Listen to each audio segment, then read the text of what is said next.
Good afternoon. Congratulations on making it almost to the end of the week for us. We are at Thursday, October 28th. We are continuing our exploration of the respiratory system. We did most of the anatomy. We have a teeny bit more to do at the beginning of class today, and then we'll be focused solely on our physiology moving forward for today and also on Tuesday. And then on Thursday next week, we'll start the urinary system and move on from there. Do still have a handful of homework assignments due, Unit 23 review, Unit 25 review. You've got that control of respiration lab, which again, you are encouraged to actually do as a physical lab. If you are unable, unwilling, not able to be observed, not able to get the materials, whatever, for whatever reason, just do it as a thought experiment. You do not have to actually do the activities. So I want that turned in. I want you to do the activities if you can, if you're able to, if you don't have any respiratory issues or anything along those lines. But regardless of whether you actually do it or not, you should be able to at least tease out what the answers are and try to come up with some plausible reasons as to why. But if you're able to and willing, hopefully it'll be a fun activity and it will be a successful activity for you. Your Physio X, exercise 7, whether or not your control of respiration is due, that is going to be something that will help with the respiratory system. And there's only 3 activities for that, so that won't be too bad. And then Unit 25 review, your renal physiology is due, Labster.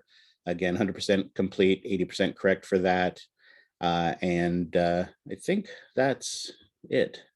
We do have one more Physio X and one more unit review, 26. And then Physio X 9, which has 6 activities, but that will be after Veterans Day.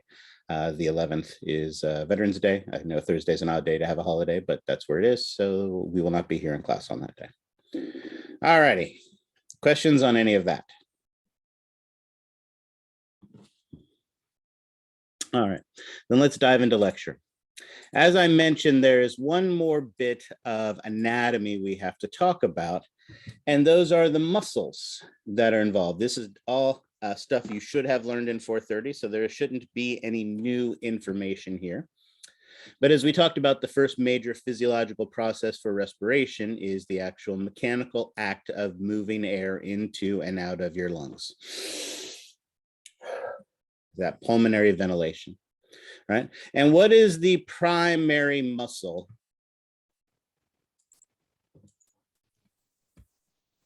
Is it the intercostal muscles? There are intercostal muscles, and they do play an important role, but I wouldn't say they're the primary muscle. What is the primary muscle? The diaphragm?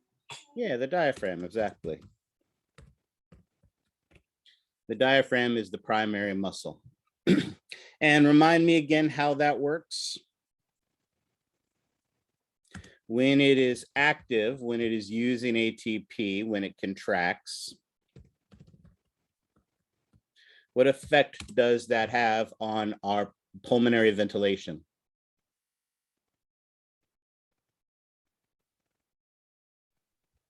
It changes the shape and changes the volume of thoracic cavity.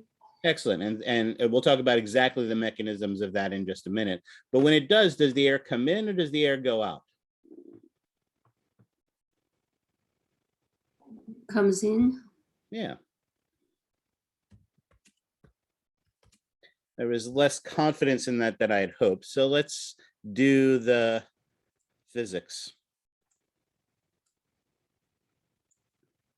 The diaphragm, as I'm sure you all remember from 430, is a bell-shaped curved muscle that is the anatomical divider of the ventral body cavity between the thoracic and the abdominal pelvic cavity.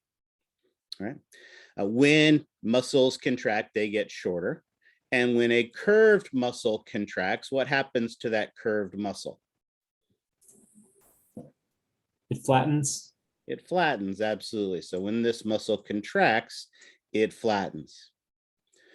When that flattens, what effect does that have on the volume of our thoracic cavity? It increases. Excellent. And therefore, what effect does that have on the pressure in our thoracic cavity? Pressure decreases. Excellent.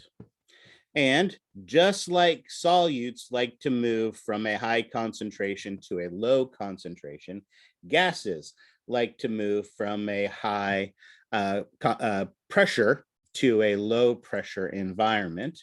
And lucky for us, our lungs are open to the outside world. So when the pressure inside the lungs drop, then as a result of that, air moves in.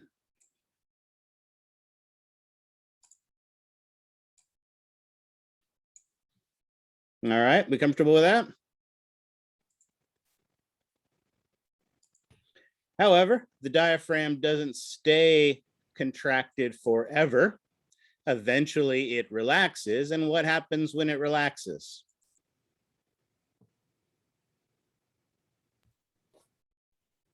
Volume decreases. True. Well, that's not what happens to the diaphragm, though. What happens when the diaphragm decreases? When the diaphragm relaxes. Does it go back to its original shape? Yeah, remember, muscles have elasticity and extensibility, where basically when they relax, they go back to their original shape. And then you are correct. When it goes back to the original shape, our volume decreases. And when our volume decreases, what happens to our pressure? Increases. Increases. Excellent. And as we mentioned, air doesn't like to be in an environment with high pressure. So when the pressure inside the lungs gets higher than it is in the outside world, then what's going to happen is that air is going to move out.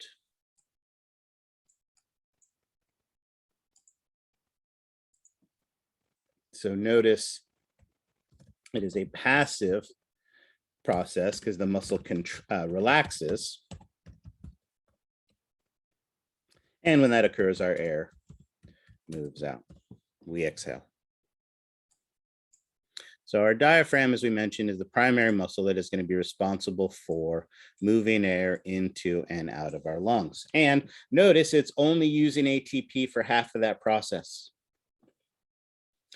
Exhalation, while you're sitting here calmly in the class like you are right now, just sitting here calmly and quietly, your normal, what we call resting breath, we'll give another term to it in just a minute. This resting breath primarily relies on the diaphragm, and the exhalation primarily relies on the elasticity of the diaphragm, of your thoracic cavity, of your lungs, all of the elasticity of all those structures recoiling. However, what do we know that happens to our elasticity as we age? If you take a rubber band and stretch it out, it always goes back. But if you take that rubber band and stretch it out 20,000 times, what happens to that rubber band? It loses a lot of its elasticity. Yeah, it loses a lot of its elasticity. So grandpa, who's been breathing in and out, right, 12 times a minute for 60 minutes an hour for 24 hours a day for the past 75 years, not to mention working in the coal mines for 20 years and smoking 2 packs of cigarettes a day for 30 years and all the other things that grandpa did, right, between the damage to his lungs and the loss of elasticity. His lungs, his thoracic cavity, his diaphragm no longer go back to their original shape as easily. Luckily, we have accessory muscles that can help with that exhalation. However, then to do that, you have to contract those muscles. You have to use ATP.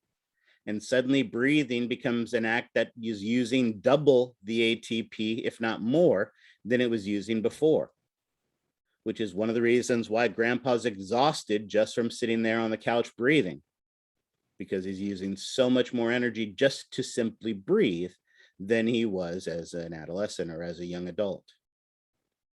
So again, we have ways, the diaphragm is our primary muscle, but as we just kind of hinted at, there are going to be accessory muscles involved in this as well. All right, I got to erase my dorsal body cavities, pardon me, ventral body cavities, so that I have room, because as we just hinted at, there are going to be accessory muscles. These accessory muscles allow us to take a more exaggerated inhalation or exaggerated exhalation. So there are going to be accessory muscles that are going to play a role both in inhalation and in exhalation. So give me an example of a muscle, and when active, tell me whether it's involved in inhalation or exhalation. Well, someone mentioned the intercostals plural. How many intercostals plural do we have? External and internal. External and internal. Excellent. So the external intercostals, do the external intercostals help us to exhale? No. No, that would be really super convenient if they did, wouldn't it? But nope, as we know, as we learned in 430, they do not. So indeed, our external intercostals.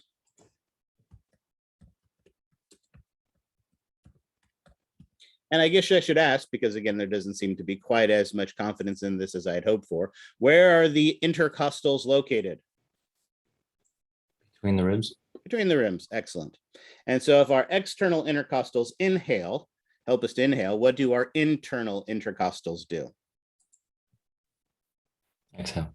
There you go. Excellent. Any others?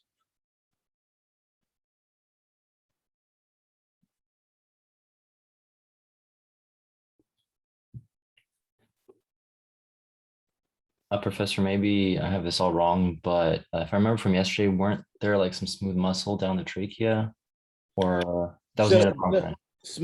You are absolutely correct. There's smooth muscle in the bronchi and in the trachea, and they can play a role in changing the diameter. That can affect how much air actually flows, but that doesn't actually cause the changes in the volume of the thoracic cavity that allow air to move in and out. So you're right, that is going to play a huge role in our flow of air, but not actually the direction in which it moves.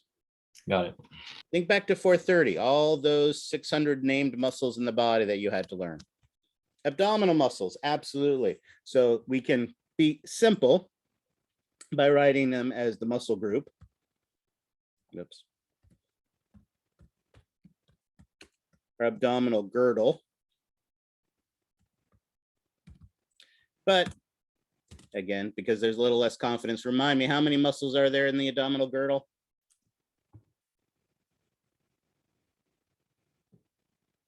Apparently some people started the weekend early. Internal, external, oblique. Okay.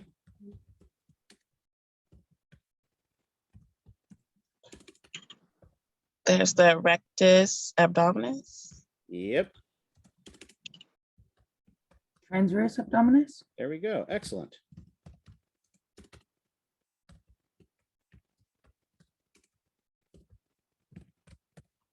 Excellent.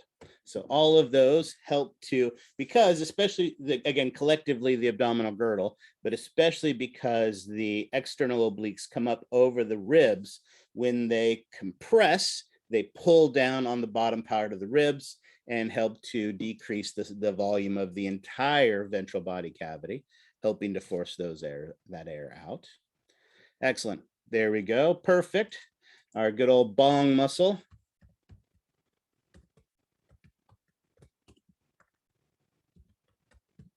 The sternocleidomastoid plays an important role in the inhalation. I appreciate that those of you who didn't have me for 430 don't appreciate that reference. In 430, I encourage the students to come up with activities associated with the actions of a muscle.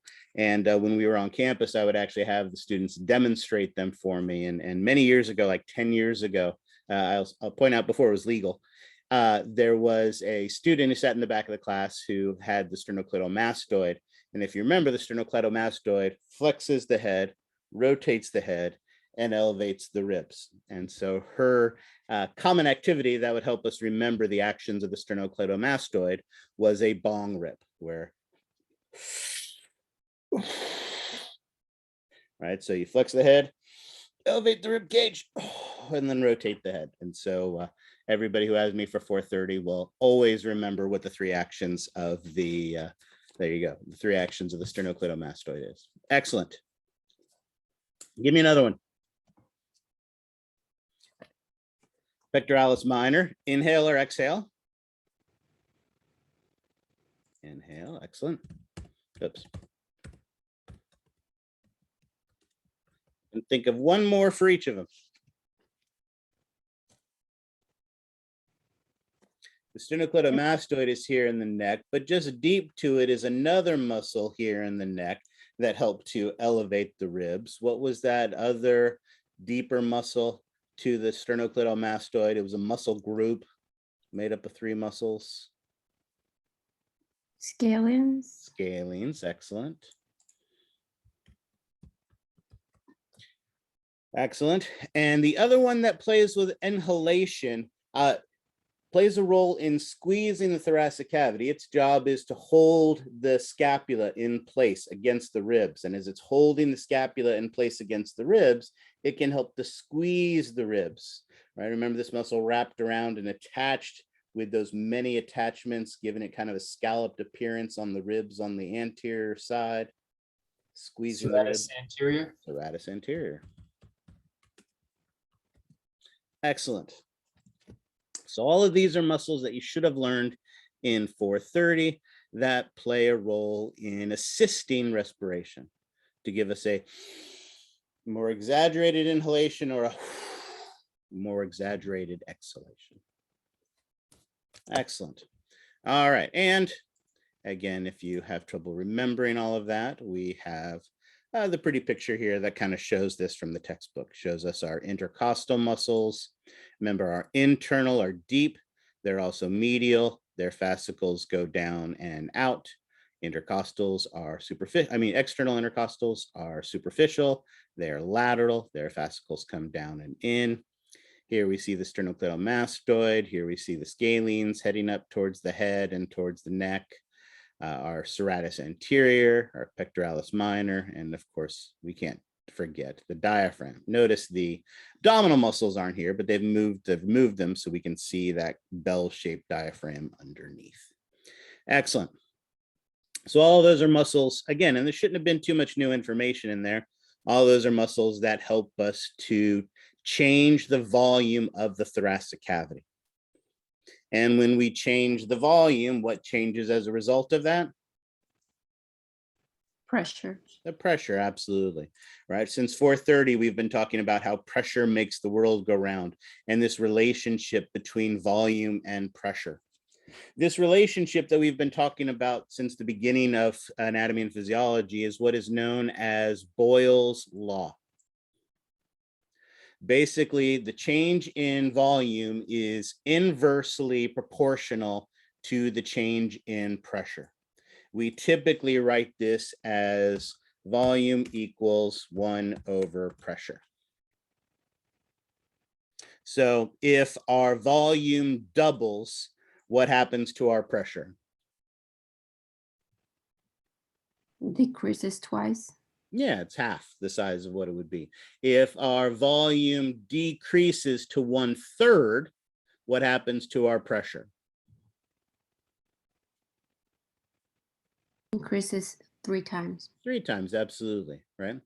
This is the simplified version, actually, of Boyles Law. Boyles Law is actually written as the pressure and volume in one instance is always going to be equal to the pressure and volume in a second instance.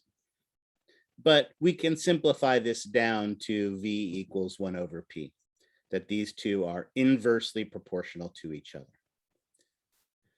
Right? And again, this is a concept we've talked about since the beginning. Right? If I were to, again, I have to work on my analogies because normally we're all sitting in the classroom for this together. The way we figure pressure is I would stand up in the class and blindfold all of you and allow you to walk around the classroom. And every time one of you bounced into the wall, I would count it. And after a minute, I would have a total of the number of times you guys bounced against the wall, and that would be the pressure.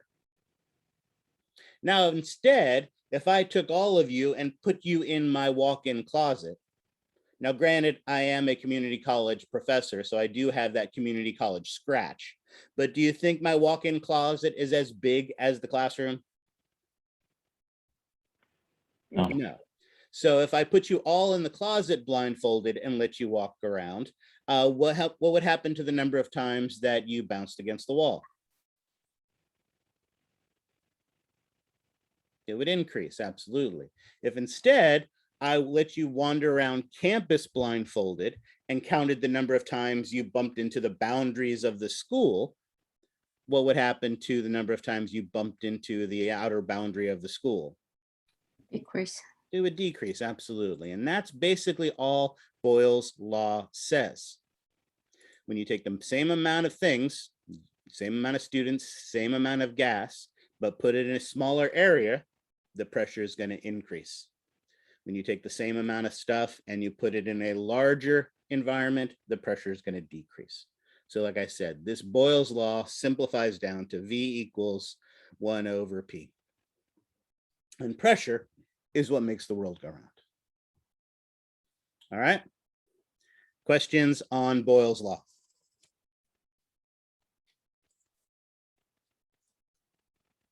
All right, excellent. So, as we were just talking about, these pressure changes are one of the factors that is going to influence the movement of air. So as we change the volume, we change the pressure, and that produces a pressure gradient.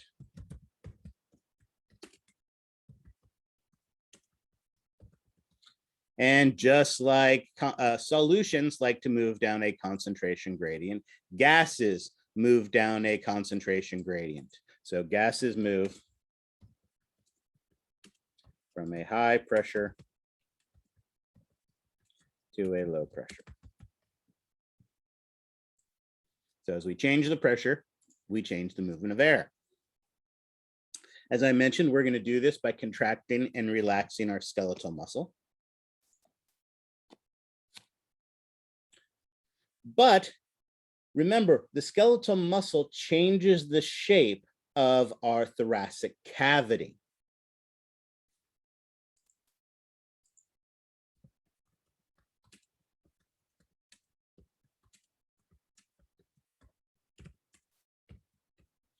Do we have any skeletal muscle in our lungs, in the wall of our lungs, that we can use to actually change the shape of our lungs? No. No, right? So, and we don't even really have a lot of smooth muscle. We have smooth muscle in the bronchi, but not within the walls of the smooth muscles, I mean, of the lungs themselves. So it's not like we can change the volume of the lungs by changing the shape of the lungs. Instead, we rely on that relationship we talked about between our lungs and the thoracic cavity. The lungs like to stay stuck up against the thoracic cavity. And there are a couple important factors that help that. Remember, one of those is that serous fluid we talked about, that transudate. Those two watery surfaces to the visceral and the parietal layers form that surface tension, so that when the thoracic cavity moves, the surface tension causes the lungs to move with it. So remember, we talked about that water in the, or thin layer of serous fluid, let's not call it water, that thin layer of serous fluid in the pleural cavity is a good thing. It produces surface tension. Their surface tension is good. Right? Of course, the lungs have to be compliant. They have to be elastic. They have to be elastic enough to both stretch when the thoracic cavity expands, and we want them to be elastic enough to recoil when the thoracic cavity goes back to its original shape. As we said, this compliance, this elasticity of the lungs is something that decreases with age. So we have that elasticity. And of course, we have to be able to move the thoracic cavity to get the lungs to follow. So as you've damaged your ribs, or like I said, the elasticity of your ribs or your joints as you age decreases, we lose that flexibility and we have less of an ability to stretch the thoracic cavity out. Lastly, while we mentioned that surface tension outside of the lungs in that pleural cavity is a good thing. Remember, we mentioned surface tension inside of the alveoli is a bad thing. We don't want the two sides of the alveoli to stick together, because then it's going to be very hard to get the air in there and to inflate it again. So to break up the surface tension inside the alveolus, we have special cells that produce surfactant. And what were those special cells that produce surfactant again?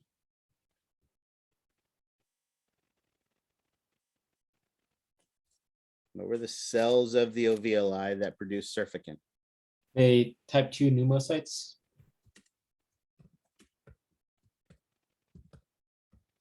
Excellent, which is 100% a correct answer. It is a little tricky to spell, so was there another name we gave them? Second, yeah, septal cells.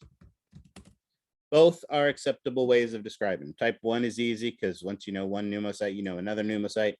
But we also called them, so they're also called septal cells as well. Excellent. Questions on that?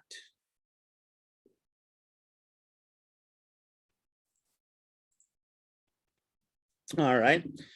If pressure is so important, then that means that's something we have to pay attention to. And so there are certain pressures we need to be able to measure, and more importantly, we need to be able to relate to each other. So let's actually cheat and go to the whiteboard for this.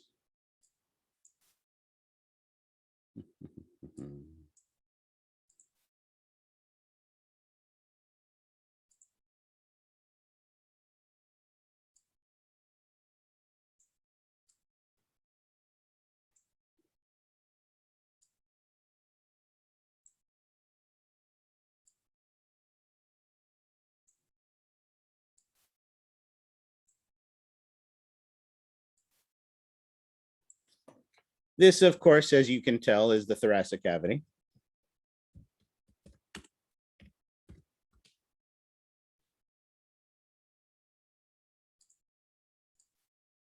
Now we can put it there, that's fine.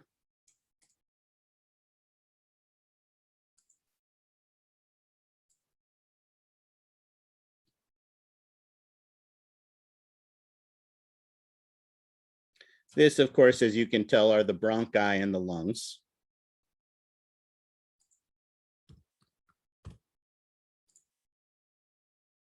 And of course, this is the outside world.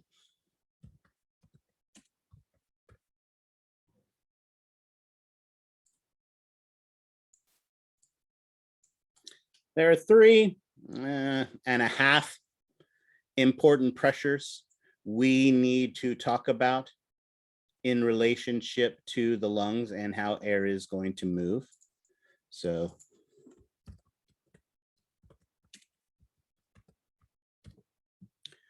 respiratory pressures. The first respiratory pressure that we care about is the pressure of the atmosphere.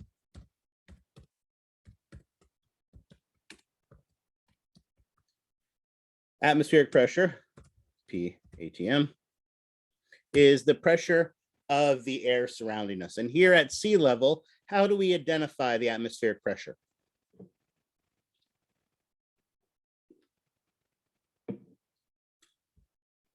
Well, I'll give you a hint. One way we do it is 1 atmosphere. However, is 1 atmosphere necessarily going to be the most easy pressure to deal with when we're doing math? 760 torr. There you go, 760 millimeters of mercury. All right, 760 millimeters of mercury. Millimeters of mercury is typically how we, the unit we use when measuring pressure. So excellent. So we have this atmospheric pressure. Obviously, in our if you're at the top of Mount Everest, the atmospheric pressure is going to be different. But here in Sacramento, we're pretty close to sea level. So our atmospheric pressure is about 760 millimeters of mercury, right? Or what is commonly referred to as 1 atmosphere. Now, when describing the other pressures, everything relates to atmospheric pressure. So a pressure that is below atmospheric pressure is considered a negative respiratory pressure. And so then a pressure higher than atmospheric would be considered what?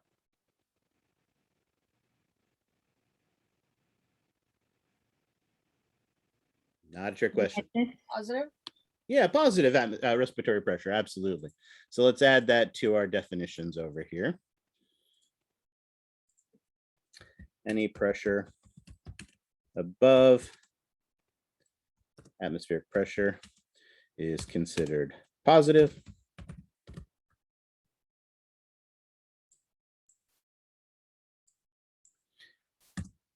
Any pressure below atmospheric pressure is negative.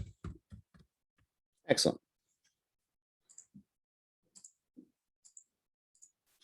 All right. The next important pressure is the intrapulmonary pressure. Intra means, of course, what?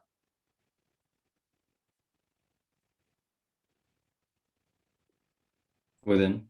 Within the pulmonary, within the lungs. So here inside of our lungs,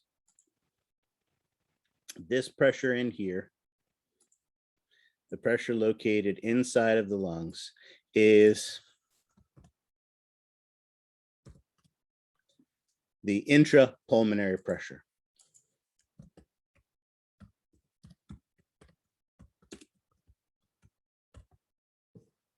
Which again, once you've written it out once, you can abbreviate it. Pressure, BUL. Now, there are a couple interesting things about our intrapulmonary pressure. Intrapulmonary pressure will sometimes be positive and sometimes be negative. So that's rule 1 for our intrapulmonary pressure.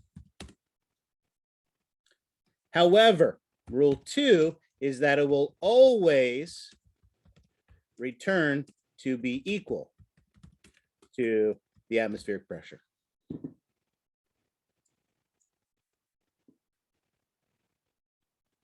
So sometimes it'll go above, but then it'll come back down. Sometimes it'll go below, but then it'll come back. No matter how it changes, it is always going to come back to the pressure, to equalize the pressure of the atmosphere, to be equal to the pressure of the outside world.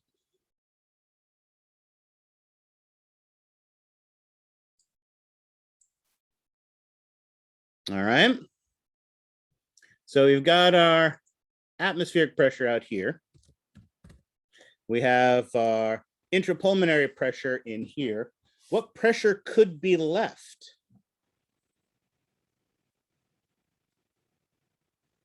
Where else could there be pressure? What about the pressure between the lungs and the thoracic cavity? Exactly. Any place that there's going to be a space is going to have a pressure. And in fact, that pressure is the intrapleural pressure, our third important pressure.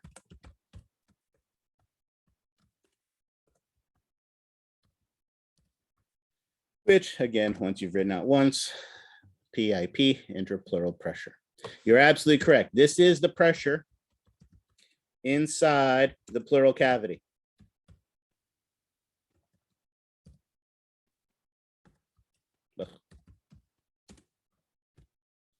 Right. Or, right, as you mentioned, between the lungs and the thoracic cavity.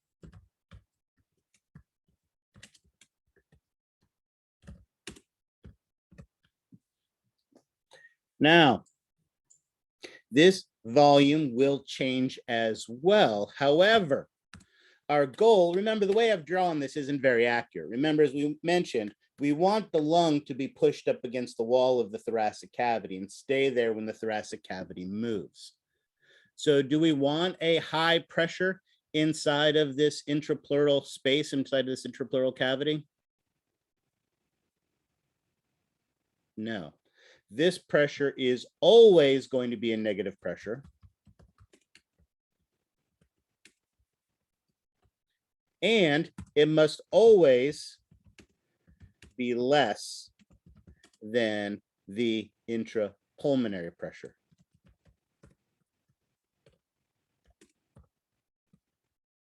So it has two rules as well. Must always be a negative pressure and always must be less than the intrapulmonary. It's all over the place, this. Oops, no, that was right.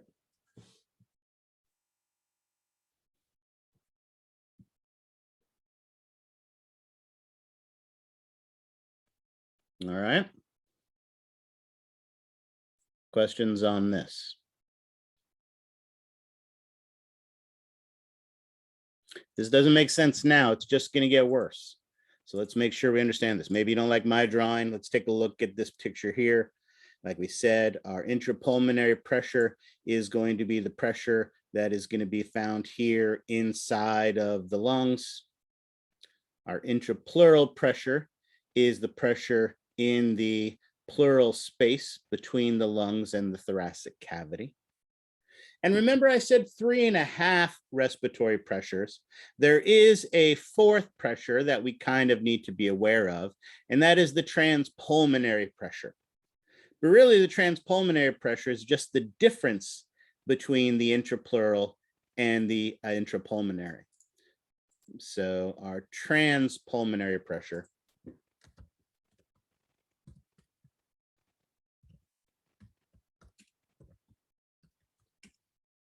is basically equals the pressure inside the lungs minus the pressure inside the pleural cavity. And right, this always has to be a negative pressure. If these two values become equal, if this equals 0, so if our trans pressure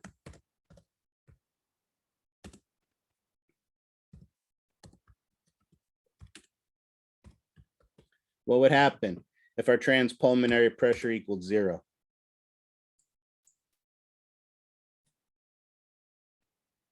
If the pressure in the pleural cavity and the pressure in the lungs were equal to each other, what do you think would happen?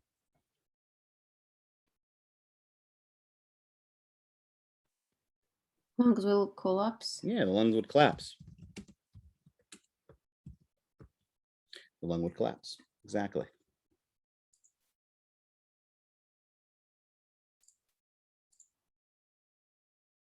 So this transpulmonary pressure keeps the airways open. All right. So again, here are those rules that we just talked about. Both our intrapulmonary and intrapleural pressures will fluctuate during a breathing cycle. Intrapulmonary can become positive or negative, but will always come back to equal to atmospheric. And transpulmonary always has to be below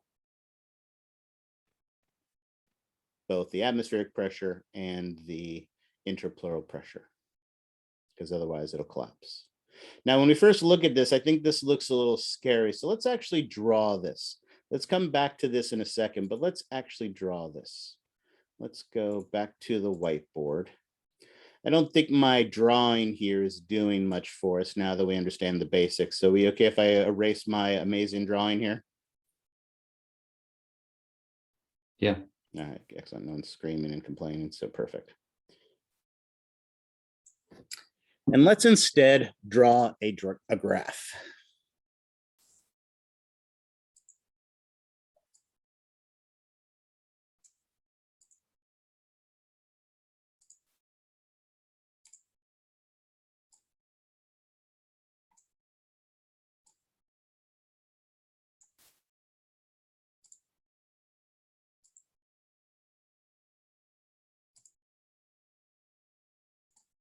Oops, no.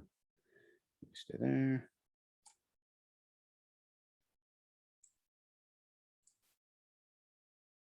Excellent. All right, so here's my graph.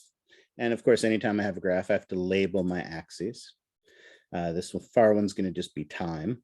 But in this one, what we care about is our pressures. Now, notice there's a line in a center here. This is our atmospheric pressure. which again, everything is going to be related to, and this is our 760 millimeters of mercury.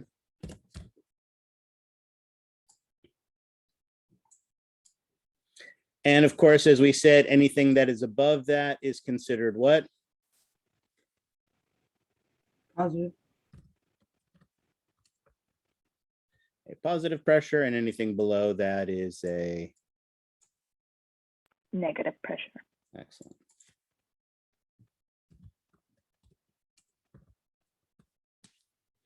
Perfect. Now, we're going to draw one more line down the center here. Do this one in brown.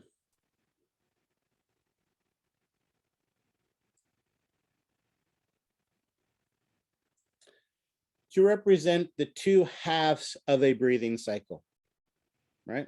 A breathing cycle involves, and I'm going to obviously exaggerate these for effect here, an inhalation followed by an exhalation.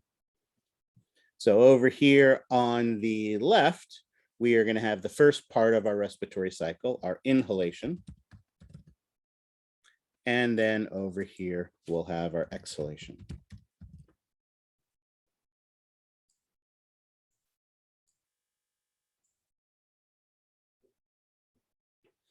All right. So far, so good.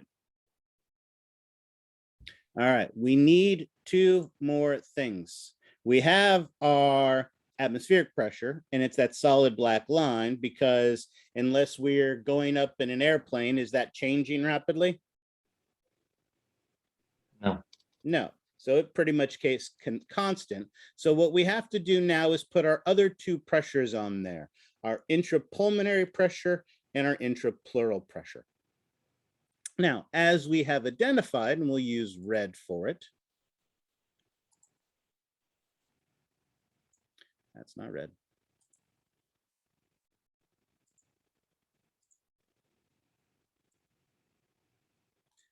We know that our intrapulmonary pressure at the beginning of the cycle, remember we say it always starts equal to, and is always going to come back to being equal to atmospheric pressure. So since I don't have a lot of space, I'll sneak it in underneath there, but we'll put the big dot there to remind ourselves that that's where it's going to be. Okay. And as we know, our intrapleural pressure has to be less than it. It's got to be a negative pressure, and it has to be less than it. So we'll put it there.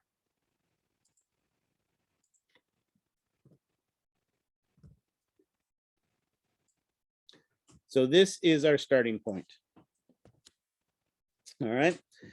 We haven't done anything yet. We're just sitting here calmly. Our intrapleural pressure is equal to the outside world, and our intrapleural pressure is negative to that. Less than atmospheric, less than intrapulmonary pressure. So our lungs are inflated. And then we start our inhalation. When we start our inhalation, what do we do to the thoracic cavity?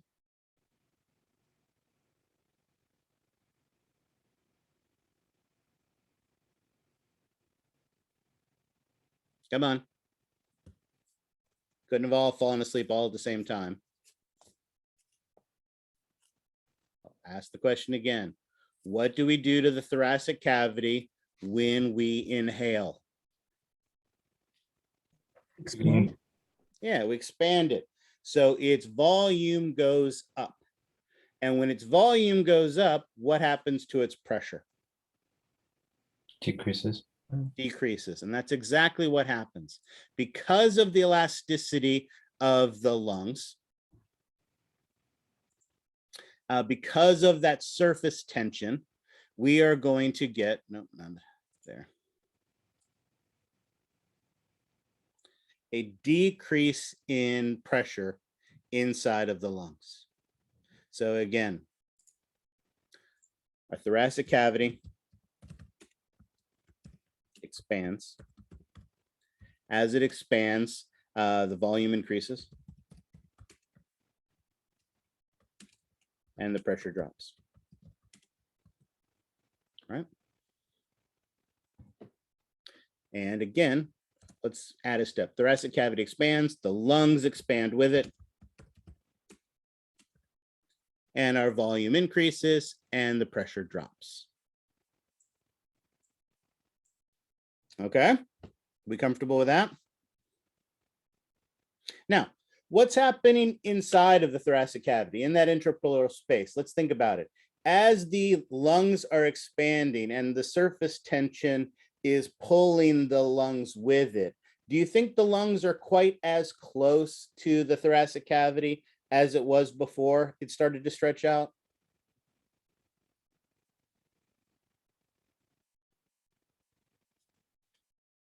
Do you think it's going to stay perfectly attached? The lungs just stay perfectly attached to the thoracic cavity the whole time the thoracic cavity is stretching out? No. No, it's not. There's going to be a little bit of space. So notice while the lungs are expanding, we are also getting this increase in space or increase in volume, let's be that, in the pleural cavity.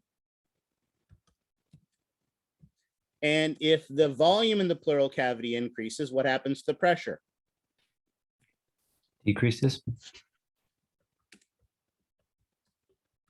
So our intrapleural, oops, that should be blue.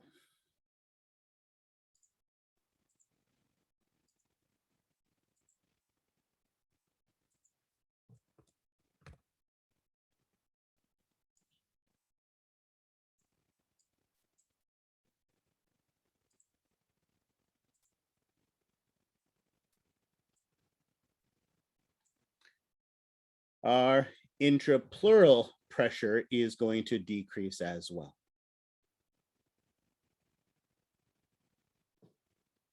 All right. So we started this movement of our lungs, and as we started this movement of our lungs,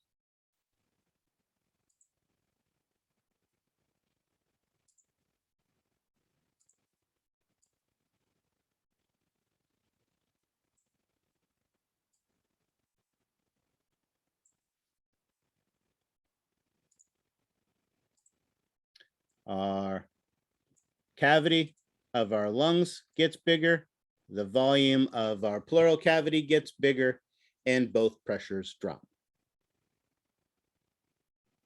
Make sense so far? All right, stunned silences, of course, mean yes. So please continue, Dr. Slutsky. So I will. So let's think about this. As we know, oops, this should have been read.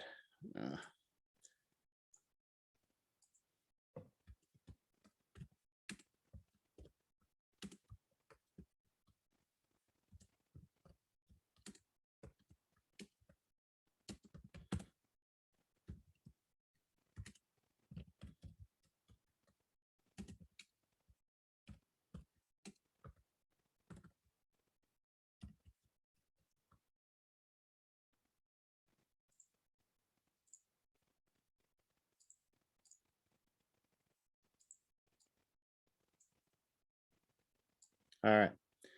We've had a chance to cogitate now. So does what we've talked about so far make sense? Any questions on what we're doing? All right. There is one huge difference between the cavity of our lungs and the pleural cavity. What is it?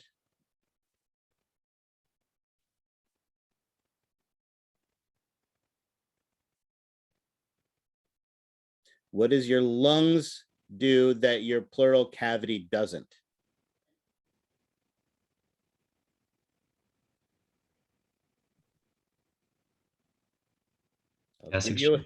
I'll give you a hint.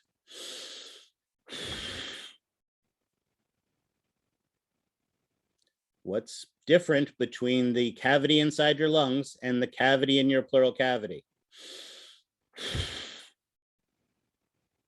Yeah, well, exactly. Not only that they hold lungs, but the lungs are open to the outside world, right? Our lungs are open to the outside world.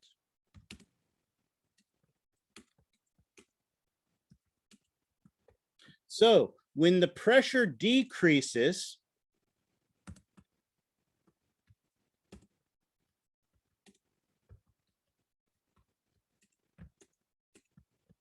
in the lungs, what happens?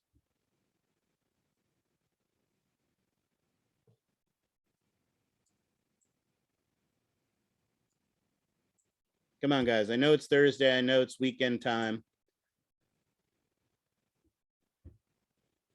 Throw me a bone here. What happens when the volume of my lungs increase? Pressure decreases. Yes. And what happens when the pressure decreases? Air rushes in. There you go. See how simple that was? When the pressure decreases in the volume, air moves down its pressure gradient.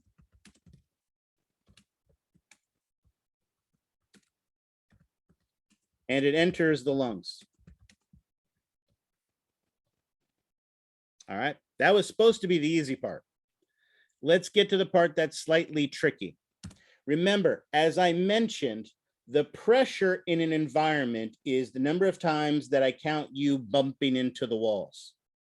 So I've got the 19 of you bouncing around inside this classroom, and then I add 15 more students into the classroom. When I add more students into the classroom, what happens to the amount of times something bumps into the wall? Increases. Increases. So notice when I add more air into the lungs, what happens to the pressure? The pressure increases. Excellent. And it's going to continue to increase until what happens? Can you inhale forever? No. No. Eventually you stop. And why do you stop? The pressure reaches to some point. Exactly. And what point do you think it would be equalized and no longer move into your lungs?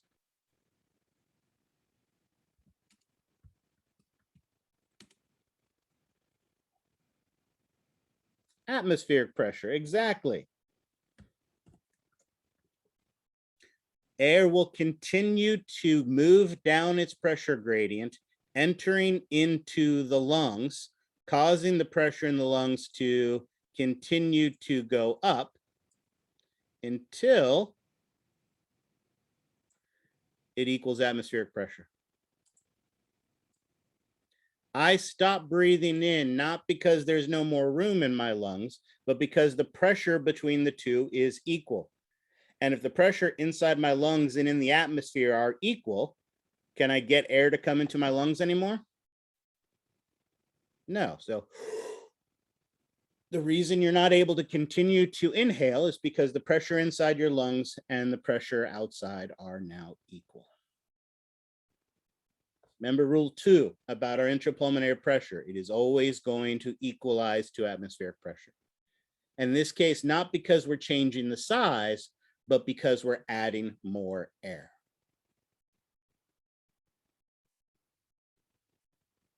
Now, notice we're increasing the size of the pleural cavity as well. But can any air get in there? No. No. So notice as we increase the size of the pleural cavity, the pressure is going to continue to drop and it's not going to come up. Right? This one, again, this process of the increase in the volume and the pressure decreases, this happens through the entire process, right? No air enters our pleural cavity. So there is no more change. It doesn't go back or do anything else.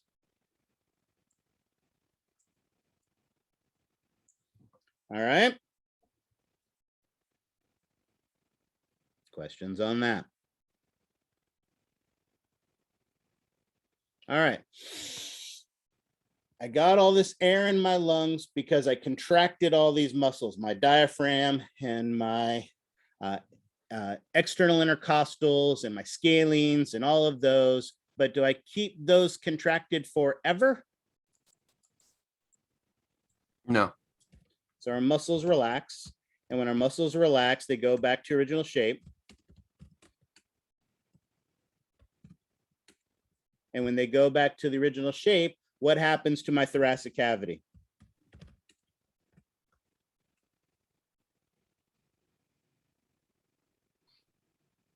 The volume decreases. Yeah. Instead of the cavity expanding, it collapses. And you are correct. As a result of that, the volume decreases. And when the volume decreases, what happens to the pressure? Pressure increases. Remember what we said about our intrapulmonary pressure. Sometimes it can be negative, which it was in the first half of our story here. But now it's becoming positive. Now it's a positive pressure.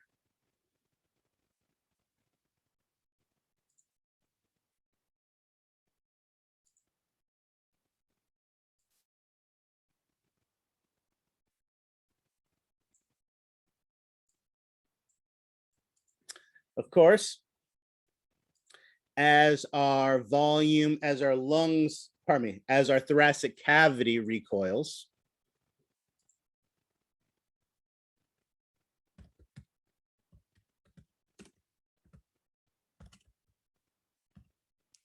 right, as it whoops, why is that not running?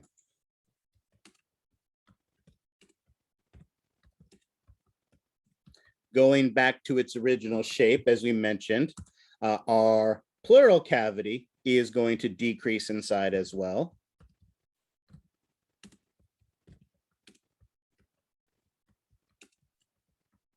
And as it decreases in size, what's going to happen to our intrapleural pressure?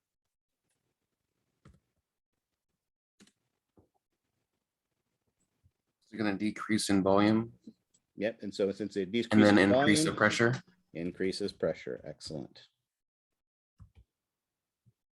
So our pressure increases for this. So we're going to start to see the pressure starting to come back up. Oops. Not too high. Redo both of those. Come on. Oops. There we go. All right, you get the idea. All right. What's the big difference between our lung cavity and our pleural cavity? The lungs can hold air. Yeah, and they're open to the outside world.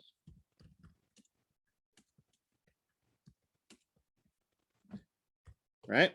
Now, when the pressure inside of the lungs increases, is the air going to want to be in there anymore? No, it's pushed out.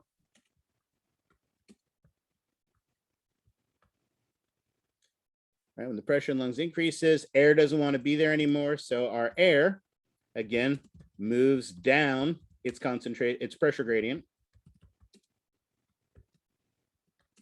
And it leaves the lungs. Right? So now I had 35 of you in the classroom and 20 of you leave, leaving only 15 left. And so what's going to happen to the pressure in my lungs as that air leaves?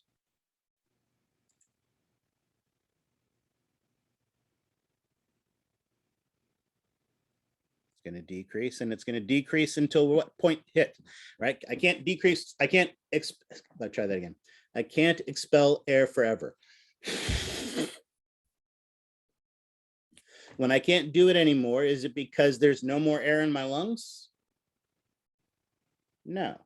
As Emmy pointed out, it's because we reach atmospheric pressure. And when we reach atmospheric pressure, then the pressure outside the lungs and inside the lungs is equal.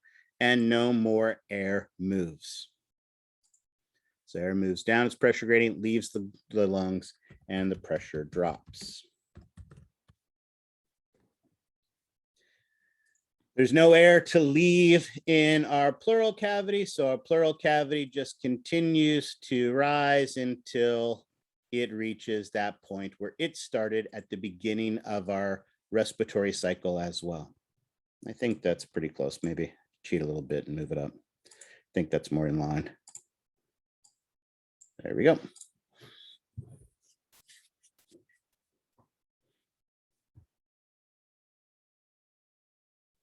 And so as you can see, while we take a single inhalation, a single breath, one,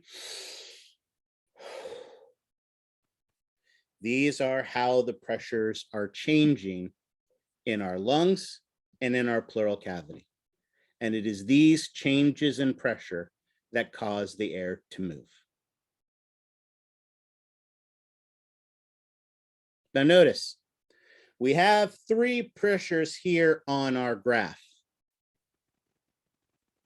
Where would the transpulmonary pressure be on this graph?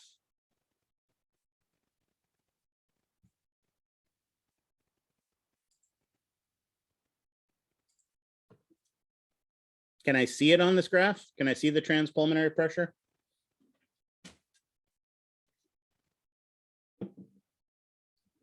Yeah, it would be positive. It would be a positive number, but how would we calculate it? By subtracting the pulmonary and the intrapulmonary and the intrapleural. Yeah, notice anywhere along this graph, we could measure the difference between the intrapulmonary pressure and the intrapleural pressure, and that would give us that transpulmonary pressure. Right, so we could measure it anywhere along this path. And so that would be that fourth value, that transpulmonary value. Excellent. Again, hopefully this makes some semblance of sense to you. I will point out your book also does a really nice job of drawing this and showing this as well.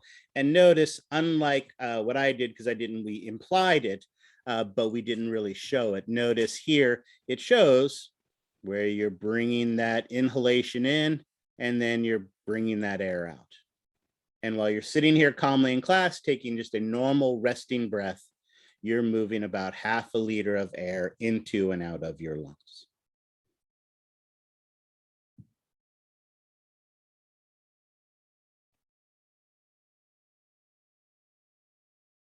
All righty. Questions on this?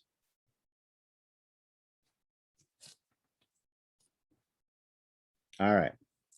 Rather than leaving us on this picture, I will leave us on this picture because it's mine and I like it better. And it's a little bit more descriptive. So this is a good stopping point for our first break. I'm going to order you to caffeinate during this break. I want a more lively bunch out of you. So have some tea, have a Red Bull, have a Monster, have some coffee, do a bump of cocaine, whatever you need to do. I want a lively group. Okay, don't do cocaine, but I want a livelier group when we come back. All right, we'll take a 15-minute break. That means come back at 1:19, and at 1:19 we will restart, and then I will start the recording at that time. All right, see you guys in 15 minutes.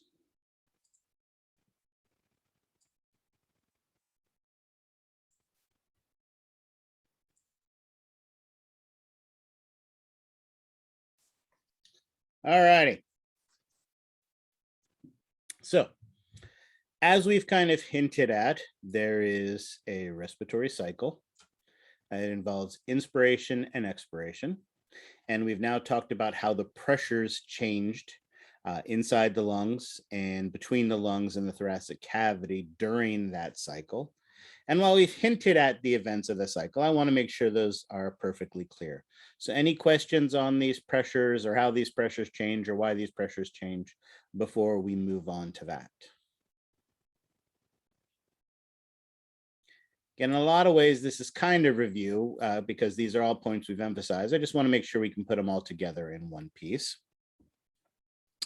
Our respiratory cycle are all of the events involved in a single inhalation, or what is also known as inspiration, and a single exhalation, or what is known as an expiration. So that is one respiratory cycle. We've seen how the pressures change, and we've hinted at how they change and why they change. And as we talked about at the beginning of this, when we're talking about a normal resting breathing, your normal resting breathing rate, right? When you're just sitting there calmly and quietly, not exercising, not speaking like I am or anything along those lines. As we talked about, inhalation or inspiration is an active process. Active, why? Uses ATP. Yeah. And what are we using that ATP to do? Contract the muscles. Exactly. Excellent. Which muscles? All the ones we listed before. True, diaphragm. although again, when you're taking a normal resting breath, you're not usually taking that exaggerated inhalation. So what muscle primarily? The diaphragm. Diaphragm, absolutely. Primarily the diaphragm. But as we talked about and as you mentioned, we can definitely take a more exaggerated, bigger inhalation by using more muscles. And the more muscles, the more active, the bigger we're going to make the thoracic cavity and the more air we're going to move in. Now, using all of these muscles, what effect does that have on the thoracic cavity?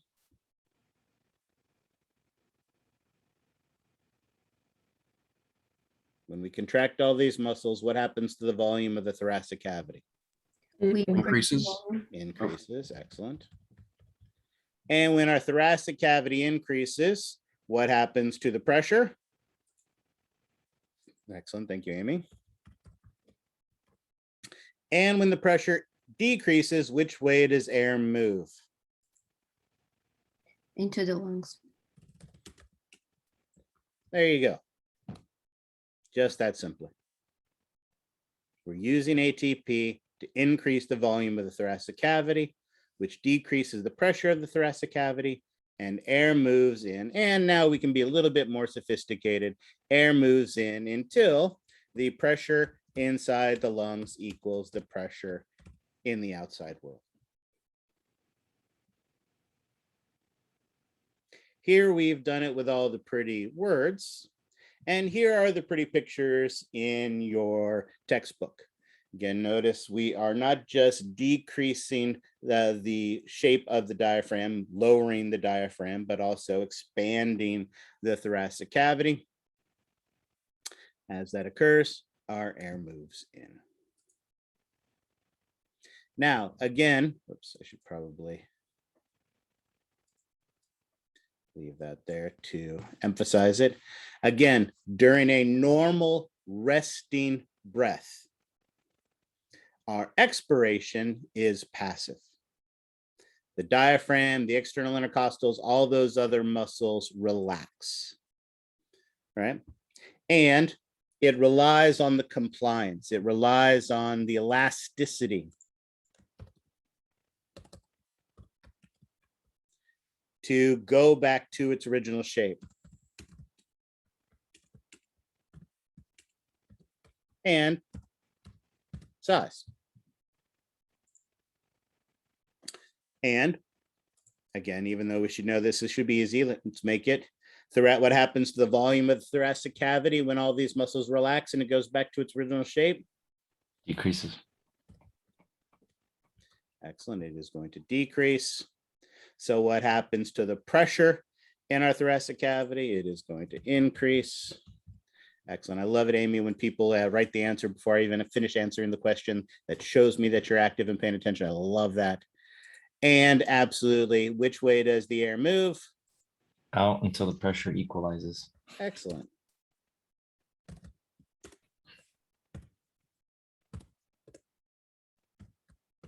Exactly. And again, here we've done it with the pretty picture, with the pretty words. And here is that same thing with the pretty pictures. Again, the diaphragm goes back up, the ribs come back down. And remember, we learned this in the skeletal system. The ribs kind of are like the handle of a pail. They have a hinge point and they kind of swing up and swing down. And as you go from a down to an up position, there's more volume, whereas you go back down, there's less volume. So that swinging pail handle of the ribs expands and collapses the size of the thoracic cavity, and that is what moves air in and out. However, as we also talked about, an exhalation can be active. An active exhalation we call a forced exhalation or a forced expiration. And which muscles were the ones that we talked about that could play a role in that forced exhalation? Internal intercostal, rectus abdominis, internal oblique, external oblique, transverse abdominis, and serratus anterior. There you go. Excellent. All of those are going to pull down and squeeze the ribs, right? Again, downside of this is an active process. It's going to use ATP.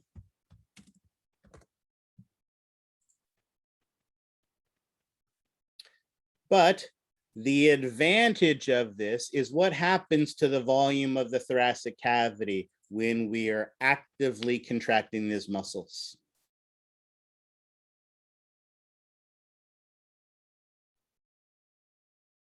It increases. Is the thoracic cavity increasing? So decreases. Yeah.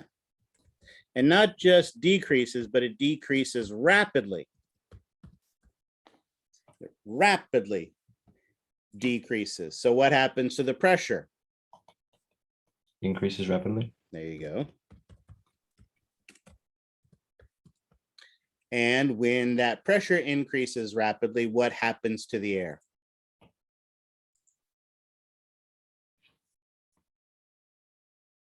Goes out. Yeah. And just slowly dribbles out of your mouth. No. Yeah, it's forced out. Again, it moves out rapidly.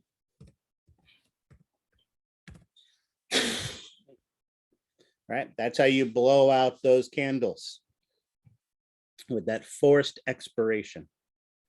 All right. When you have to do the breathalyzer test, right? You got to blow out with that forced exhalation, rapidly moving out large amounts of air very, very quickly. Blow out that fire, and so on and so forth. All right. Questions on that?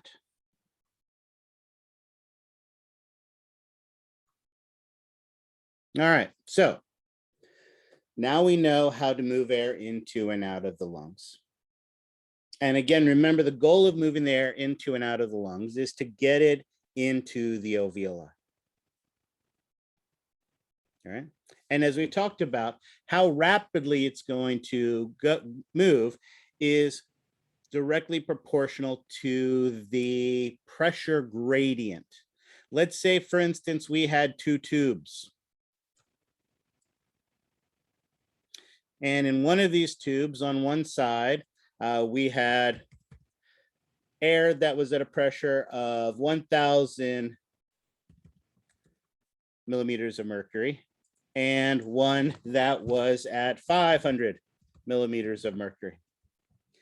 In which of these two pipes would the air move faster?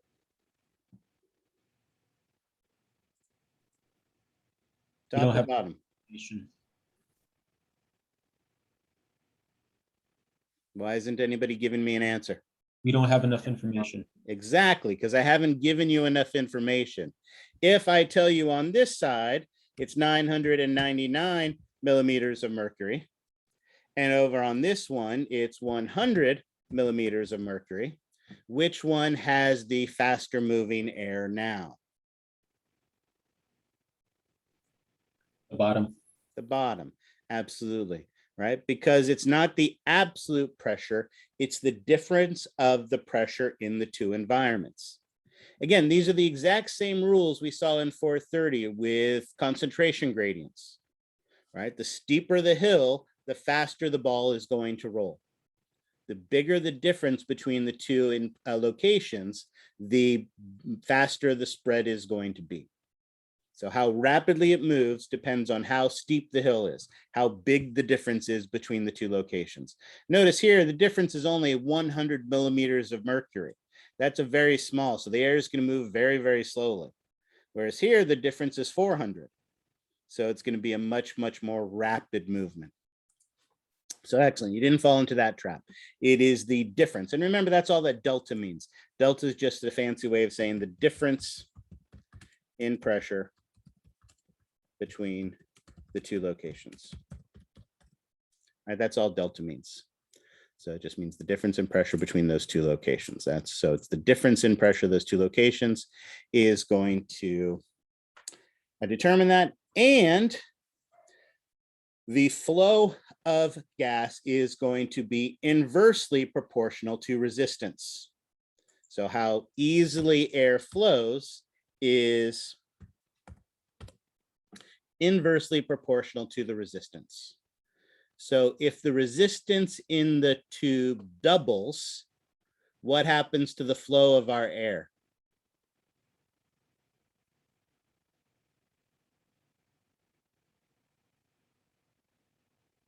If resistance doubles, what happens to the flow of our air? Slows down. Yeah, slows down how much? Double. Well, yeah, by half. It slows down by sorry. half, absolutely, right? Conversely, if the resistance becomes 1/3 of what it was before, what's going to happen to the flow? It's gonna go up times 3. Yeah, it's going to be 3 times faster, exactly. So notice flow is directly proportional to delta P, the change in pressure. So if our change in pressure doubles, our flow doubles, but it's inversely proportional to resistance. If our resistance doubles, our flow goes in half. And because of fun with math and fun with physics, these rules can be put together into a simple equation where the flow equals the change in pressure divided by the resistance. Now, whoops, that shouldn't show up yet. In all of our airways, right, as we move, actually, let's go ahead and put that up. We'll put that up. As we move through the airways, we see a change in the amount of resistance. Notice the resistance within the primary bronchi as it moves towards the secondary, towards the tertiary, towards the quaternary. Pressure increases. Why do you think pressure increases during the first couple stages of branching in our lungs?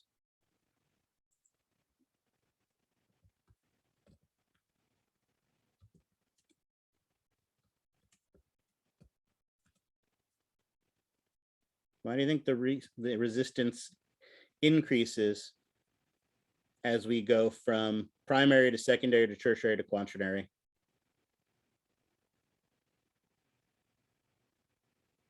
Well, how many primary bronchi do we have again? 2, 2. How many secondary? 5, How many tertiary? 20, up to 20. Yeah, 16 to 20. So the numbers are getting more. There's more of them. But what's happening to their size? Getting smaller. They're getting much, much smaller. And as they get smaller, is it easier or harder to get the air to flow through it? Harder. Yeah. So what happens here at first is that our vessels, the passageways, get smaller. Yes, there are more, but only a few more, right? We go from 1 to 20. That's not that big of a change. So get smaller. There are a bit more, say it that way. They're a bit more branches, but they're much smaller in diameter. And so as a result of that, our resistance increases. Notice the diameter of the branches is going to continue to get smaller as we go to smaller and smaller and smaller branches. But notice then something interesting happens. The resistance actually decreases. Why would if the vessels are continuing to get smaller and smaller and smaller, the bronchos are continuing to get smaller and smaller and smaller, why would the resistance go down?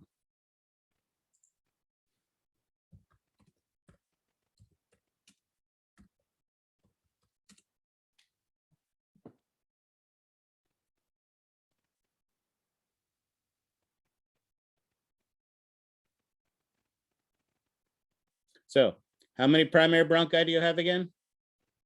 2, How many secondary? 5, How many 10th order branches of bronchi do you think you have?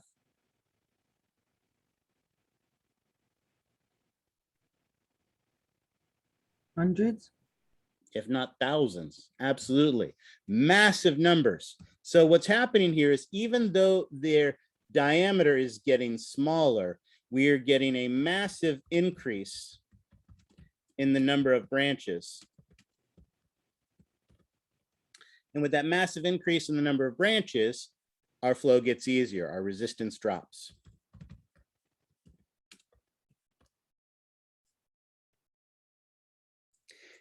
And again, how many terminal bronchioles do you think we have?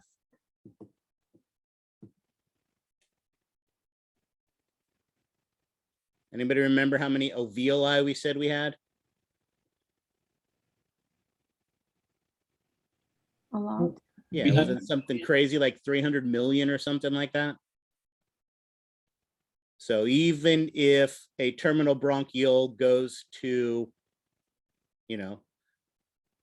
10,000 alveoli, how many terminal bronchioles are that? It's too much math for me, but a lot, right? Absolutely. So absolutely, it's a lot. So again, we see that drop just because the numbers increase so dramatically. All right, pulling teeth. But the question then becomes, why do we care? Why do we care what the resistance is in these? Well, it's important from a clinical standpoint. Notice the ones that have the highest resistance are the medium-sized bronchi. And guess what else the medium-sized bronchi have?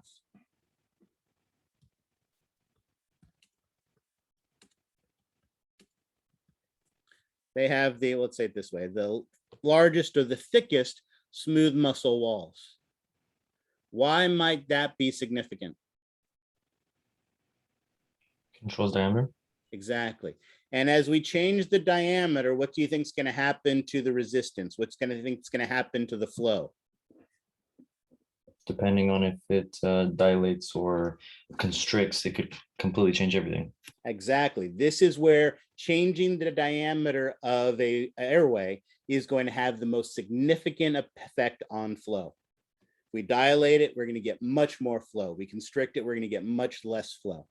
So the medium-sized bronchi are typically where we want to control the movement of air into and out of the lungs. So that's the take-home message of all of this, is these are the ones where they are large enough in size, but small enough in number, where they have the highest resistance, and that is going to allow us to have the biggest effect.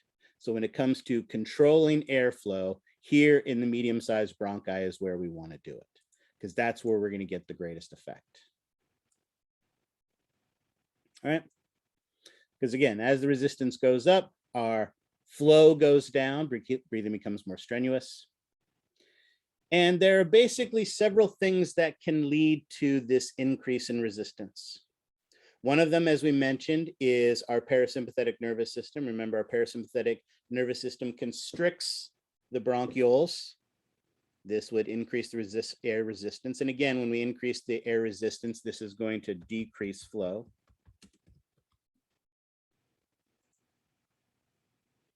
Conversely, our sympathetic nervous system, epinephrine, that adrenaline or that adrenaline or that EpiPen is going to dilate the bronchioles, and that will reduce the air resistance, getting the air into and out of the lungs.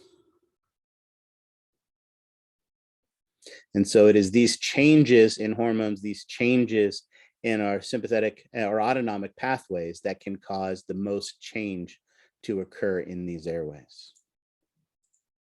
Now, we've talked about moving air into and out of our lungs. And is that going to be something important to measure? Yes. Absolutely. In ancient times, and by ancient times, I mean when I was in graduate school, we used a machine called a spirometer. And a spirometer was a very sophisticated piece of equipment. It involved a bucket that you would fill with water. It would then involve a second bucket. And the second bucket you would submerge upside down in the first bucket. And the second bucket had all these lines on it, measurements.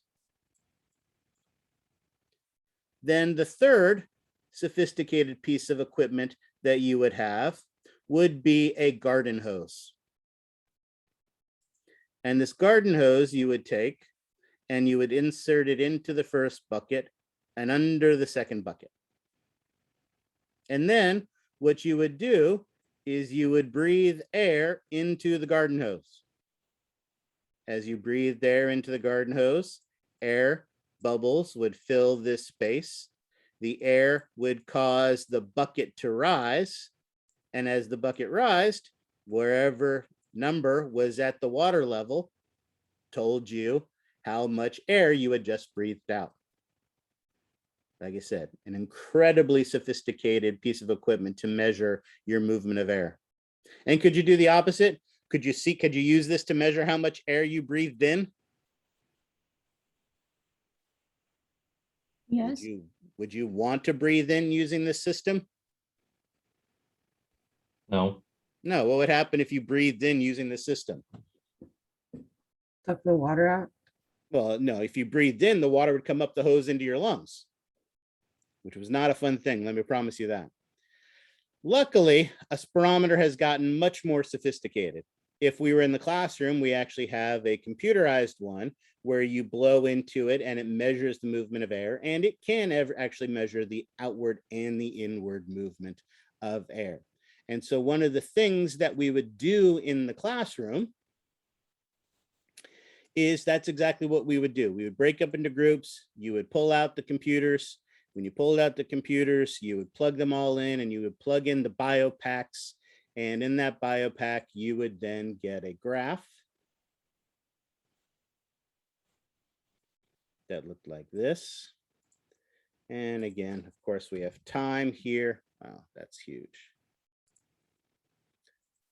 Down here on the lower axis. Volume up here on the y-axis. And what you would do, holding that spirometer, you would take 3 normal resting breaths. So you would breathe in and you'd breathe out and you'd breathe in and you'd breathe out and you'd breathe in and you'd breathe out.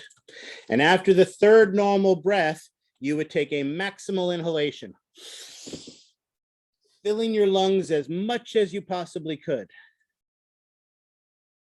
As soon as you filled your lungs with as much air as you possibly could, you would force out as much air as you possibly could out of your lungs. And then when you were done with that, you would go back to 3 more normal breaths.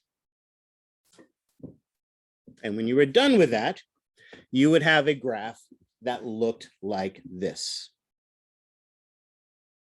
So this is what our graph of our spirometer would look like.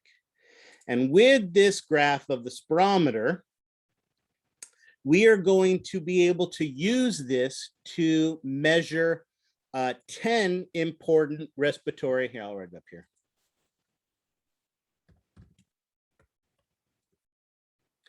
10 important respiratory volumes and capacities. Now, as I do this, I am going to give you average numbers for these. Is it vitally important that you memorize the absolute numbers? What do you think? Think of it this way. There's, well, now down to 8 of us. Apparently I've put 2 people to sleep. But with the 18 of us that are in here, do you think every single one of us has the exact same values of how much air we can move into and out of our lungs? No.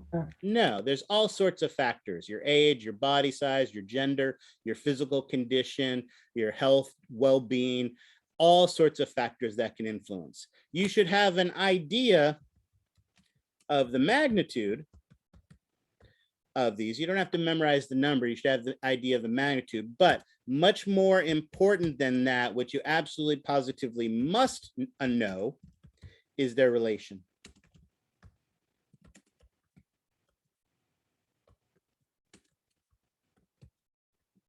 Is their relationships to each other, how these relate to each other. And therefore, if you understand the relationships, you would know how to calculate them.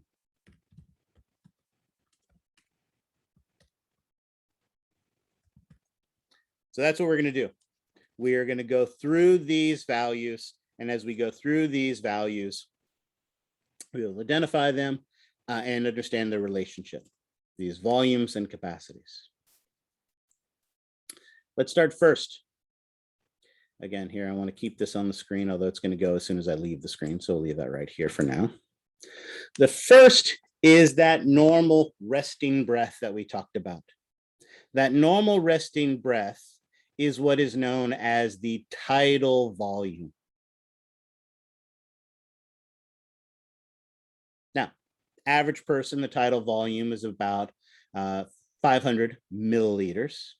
If we were to come back here to our graph, how and where would you find that value? How could you measure this value on this graph?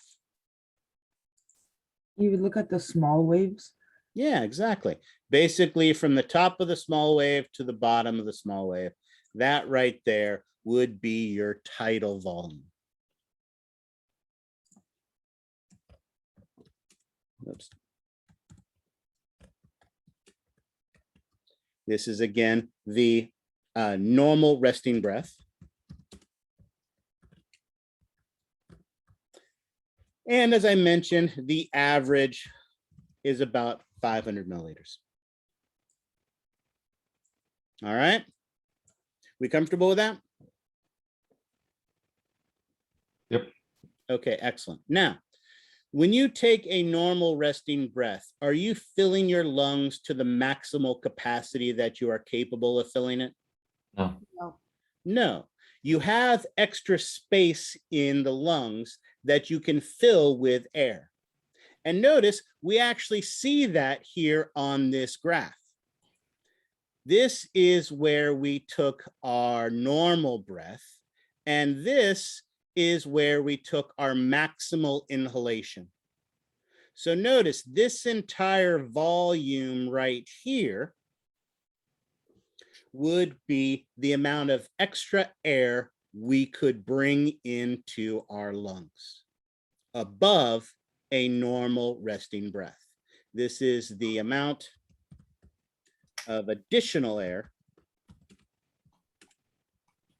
above our tidal volume that we can inhale. And not surprisingly, this is referred to as the inspiratory reserve volume. So inspiratory reserve volume is the amount of additional air above the tidal volume that we are capable of inhaling. Professor? Yes. This might be a weird question, but if somebody consciously continues to inhale to the maximum capacity of their lungs, eventually subconsciously, could they make that their normal resting breath? No. I mean, you would.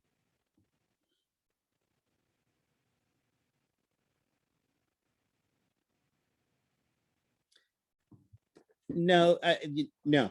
The short answer to that would be no, you wouldn't be able to do that. You could do that.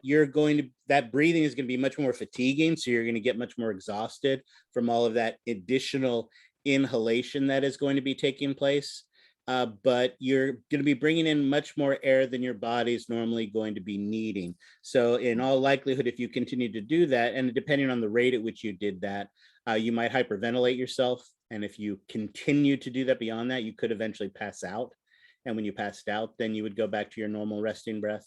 But even if you did it at a slow enough pace where you didn't pass out from hyperventilation, you would still be fatigued by that. And eventually, as soon as you stopped, or as soon as you stopped paying attention to it, or as soon as you went to sleep, your breathing would go back to its normal rate.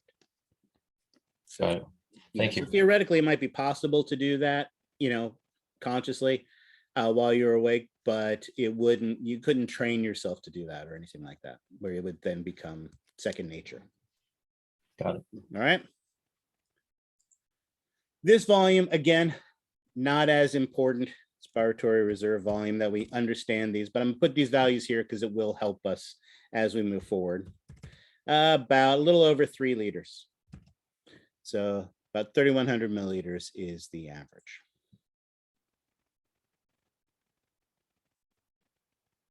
All right. We comfortable with that value?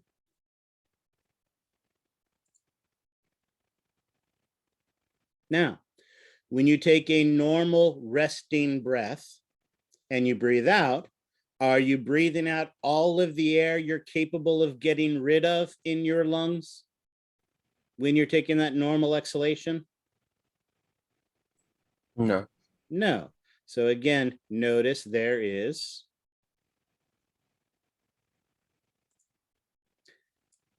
additional air in the lungs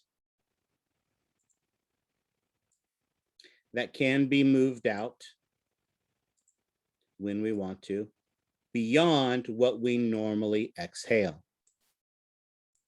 And if the extra air we can bring in above our tidal volume is the inspiratory reserve volume, guess what we call the amount of air,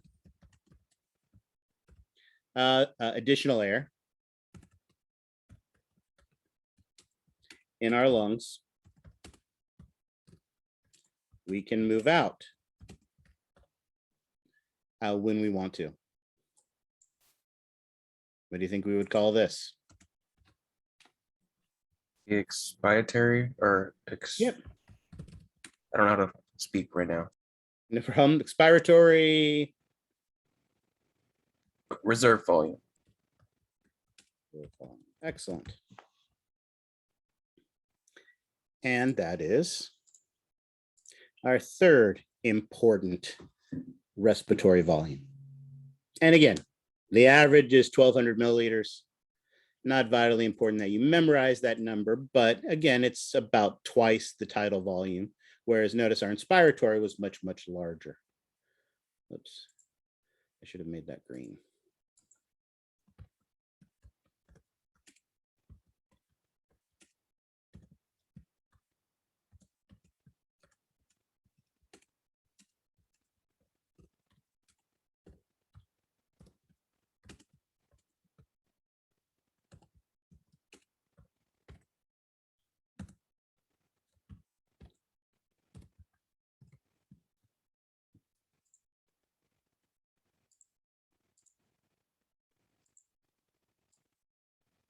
All righty.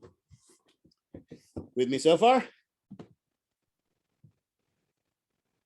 Yep. Excellent.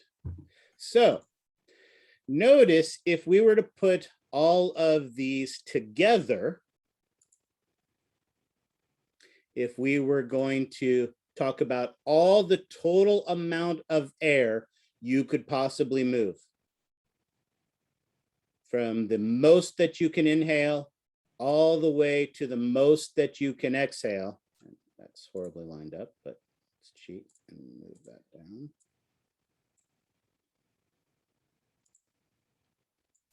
This total maximal amount of air that we are capable of moving is what is called the vital capacity. So the vital capacity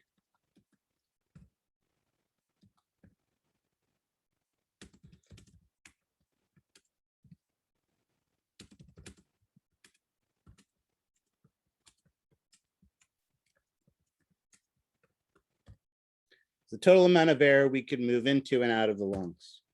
And what would the average vital capacity be?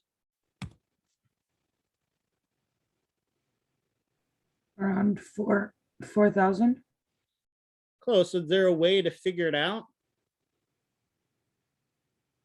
Would it be 4,300? You would just add the inspiratory and the expiratory?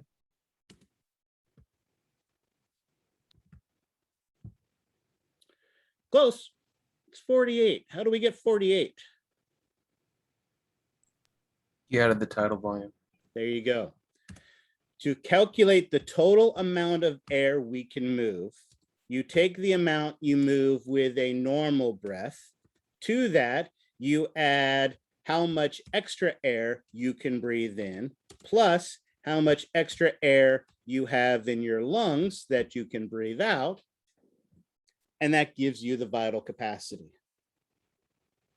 Now, is it vitally important that you know that the vital capacity average is 4,800 milliliters? No. No, but on the exam, if I told you that the tidal volume was, well, let's do easy numbers. If the tidal volume was 400 milliliters and someone's inspiratory reserve capacity was 1,000 and someone's expiratory reserve capacity was 2,000, could you tell me what their vital capacity was? You just add them up. And what would that answer be? 3,400. Yeah. And I can do you one better. What if I gave you the tidal volume, the expiratory reserve volume, and the vital capacity? Could I ask you on the exam to tell me what the expiratory reserve volume would be? Yes. What would the expiratory reserve volume be? 600 mil. There you go. Notice the numbers don't matter, the relationship does. I guarantee you there is going to be an essay question on this exam where you're going to need to know the relationships of these values and use some of these values to calculate the other ones. So definitely know their definitions, but definitely know their relationships. All right. Excellent. Now, let's continue.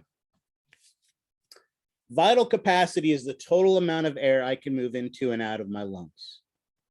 When I do that massive expiration, blow out all the air that I possibly can, are my lungs completely empty at that point?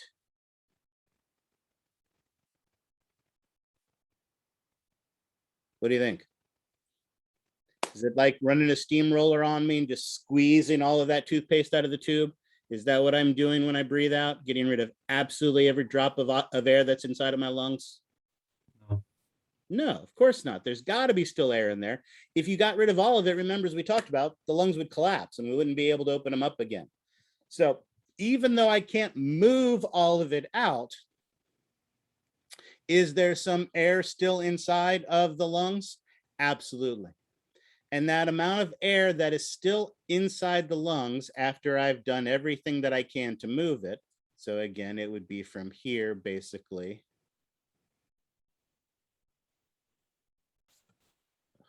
Good gravy.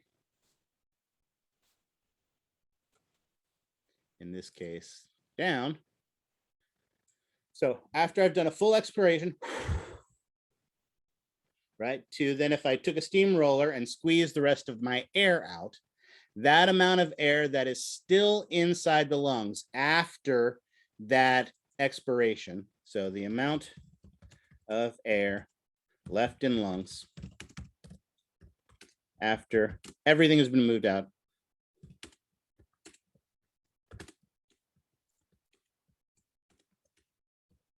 We call this the residual volume. Oops, that's not how you spell residual. Volume. And this residual volume is around 1200 milliliters as well.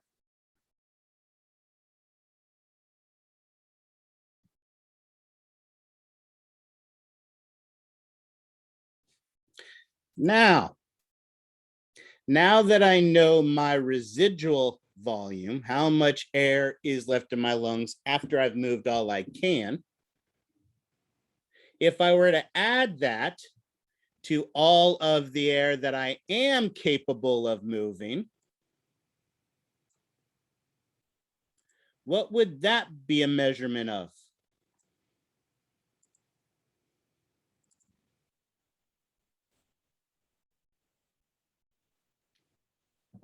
All the air that I can move in my lungs and all the air that I can't move in my lungs. When I put that together, what do I get? Is that the total lung capacity? Exactly.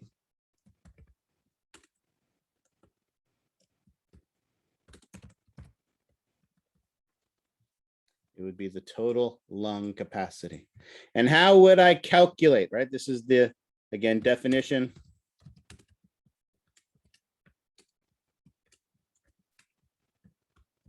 Total amount of air held in the lungs. And how would I calculate my total lung capacity?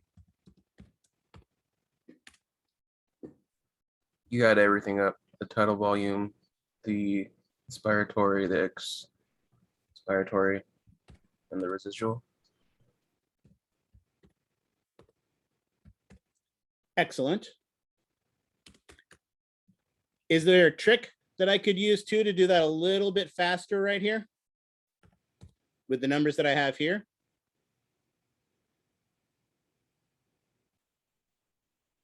There we go. My vital capacity, how much air I'm capable of moving, plus how much air I'm not capable of moving. Since our vital capacity is tidal volume plus expiratory volume plus inspiratory volume, then yeah, both of those would be ways that I could calculate that. Excellent.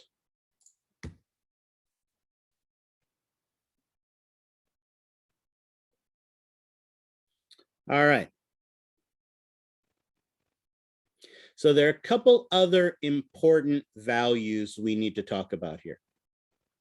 I'm going to cheat and move my tidal volume over here, so it's a little bit more out of my way, and this move over a little bit more, so I can play over here.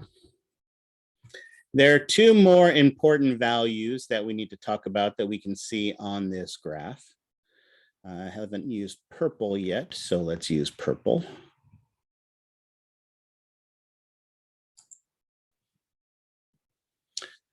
One important measurement is how much air I'm able to breathe in. How much air I'm able to breathe in is basically the measure of how much I normally bring in with a normal breath and how much extra I can bring in if I need to. And this value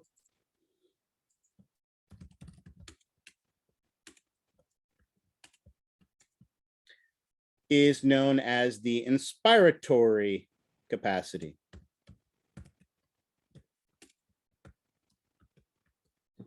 And how would I calculate my inspiratory capacity? There you go. Inspiratory capacity equals the tidal volume plus the inspiratory reserve volume.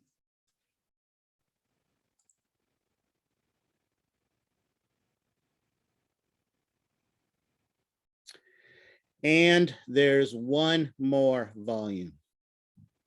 When I do, oh, orange, I haven't used orange yet.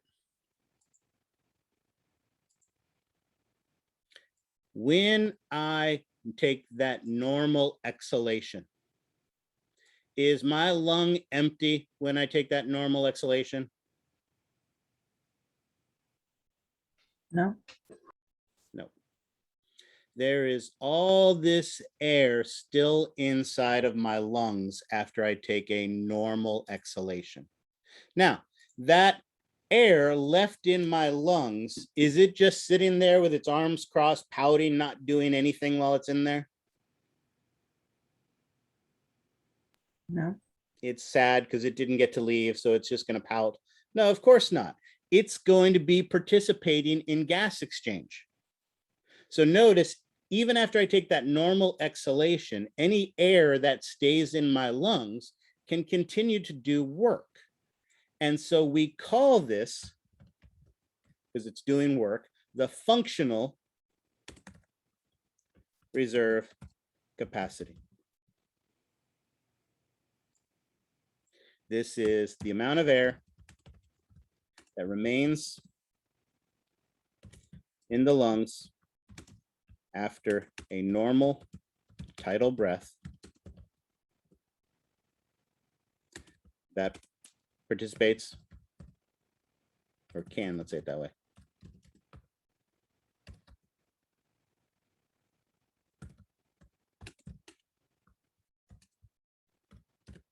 And how would we calculate that?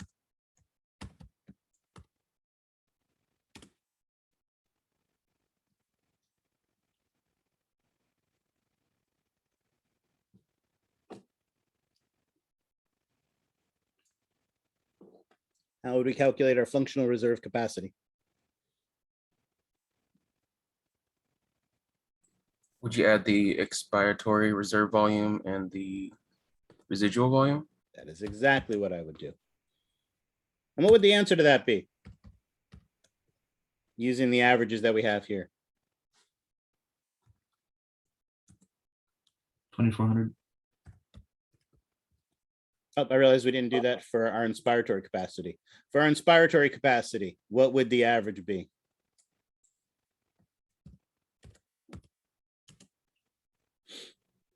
$36. Yep. And, oh, we didn't even do the most important one. What is your total lung capacity?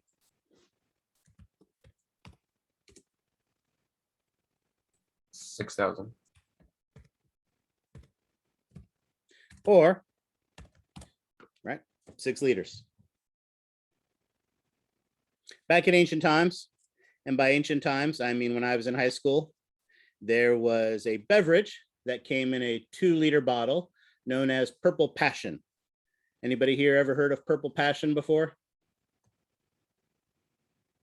Anyone who's willing to admit it?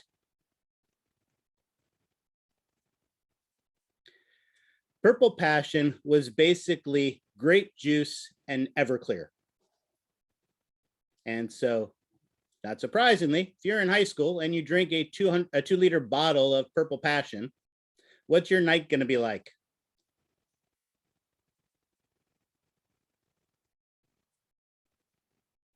All right.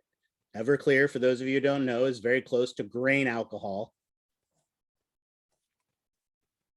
You get incredibly hammered and you throw up. And when you throw up with Purple Passion, it makes a very beautiful rainbow of colors. It is very entertaining. I encourage all of you to try it. I've heard it's back in stores. So not surprisingly, you would get incredibly sick and incredibly throw up. And basically 3 of those 2-liter bottles. So if you think of you're running out of the store with your 3 2-liter bottles of Everclear, that's how much air you have in your lungs. 6 liters. All right. We've done it here with the pretty pictures. Let's do it here with the pretty words. Again, we have those volumes. Notice volumes are things that have to be measured. Our tidal volume, our inspiratory reserve volume, our expiratory reserve volume, and our residual volumes. These are things that have to be measured. Once you have these measurements, then you are able to calculate your capacities.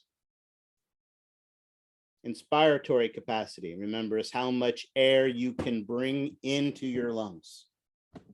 Tidal volume, how much you normally bring in, plus the inspiratory reserve, all the extra space you have. Functional residual capacity, is how much air stays in your lungs after a normal tidal expiration. So it's your residual volume plus your expiratory reserve volume. Vital capacity, how much air you are capable of moving into and out of your lungs. And your total lung capacity, the total volume of air you have in your lungs. Questions on that?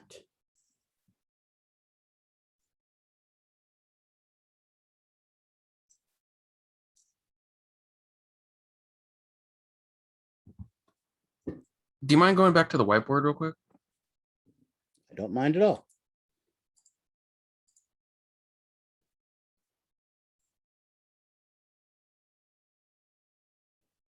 Although I will point out to you, and I think I've saved this, I'll save it now. While I've done a pretty job of showing this, well, I'll show it to you later. We can stay here. That's fine. So I'll ask the question again. Any problems with this? Any problems with these 10 volumes and capacities that we have identified? These 10 vitally important volumes and capacities that we have identified. Any problems at all? There we go. Amy's finally figured it out. We're missing 2. This is only 8. So what the heck are the 2 that are remaining? Well, the 2 that are remaining all take place here in our tidal volume. In our tidal volume, that is, remember, the total amount of air we bring in a normal breath.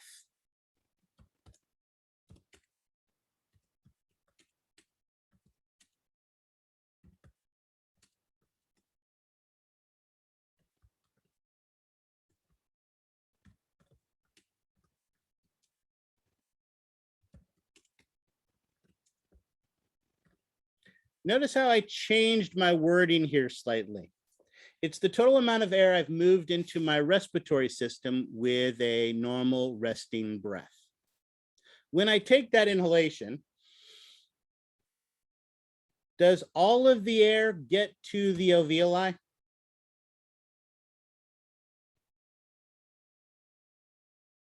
No. No. When you take a normal inhalation, doesn't some of it only get as far as your nose or maybe your nasal sinuses and not any farther? Maybe some makes it as far as the esophagus, maybe some the trachea, maybe some the primary or secondary. Heck, some of that gas may get it all the way to that terminal bronchiole. From the terminal bronchiole, it can see the alveoli, but if it isn't in the alveoli, does it get to participate in gas exchange? No.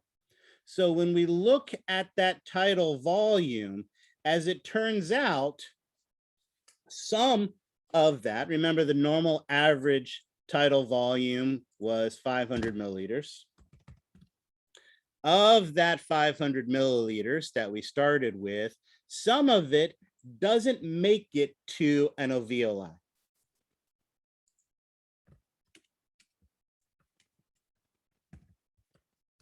It helps to hold the airways open, but it doesn't get to participate in gas exchange. That's too small.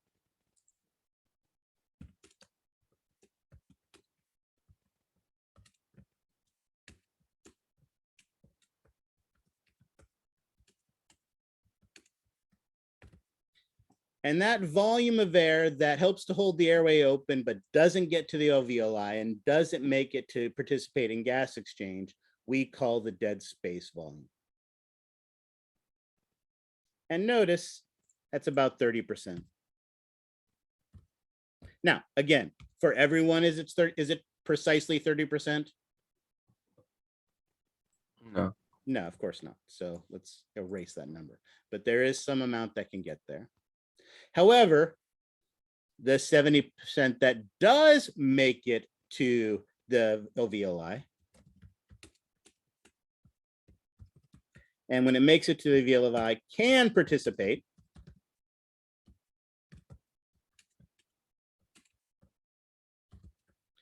part that does make it to the alveoli and can participate in gas exchange, we call the functional volume.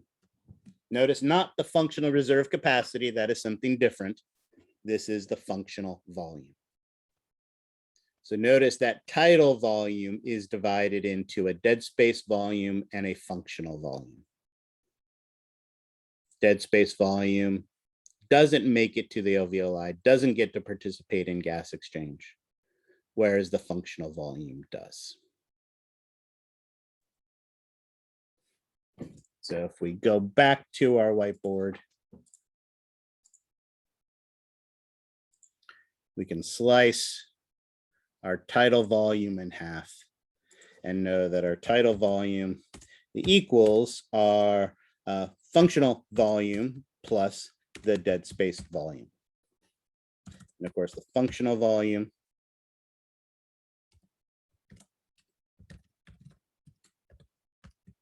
is the air that makes it to the alveoli, and the dead space volume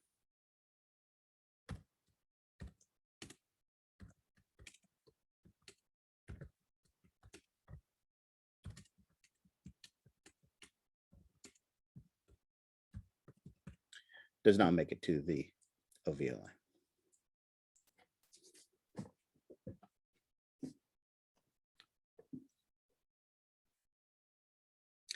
And now we have 10.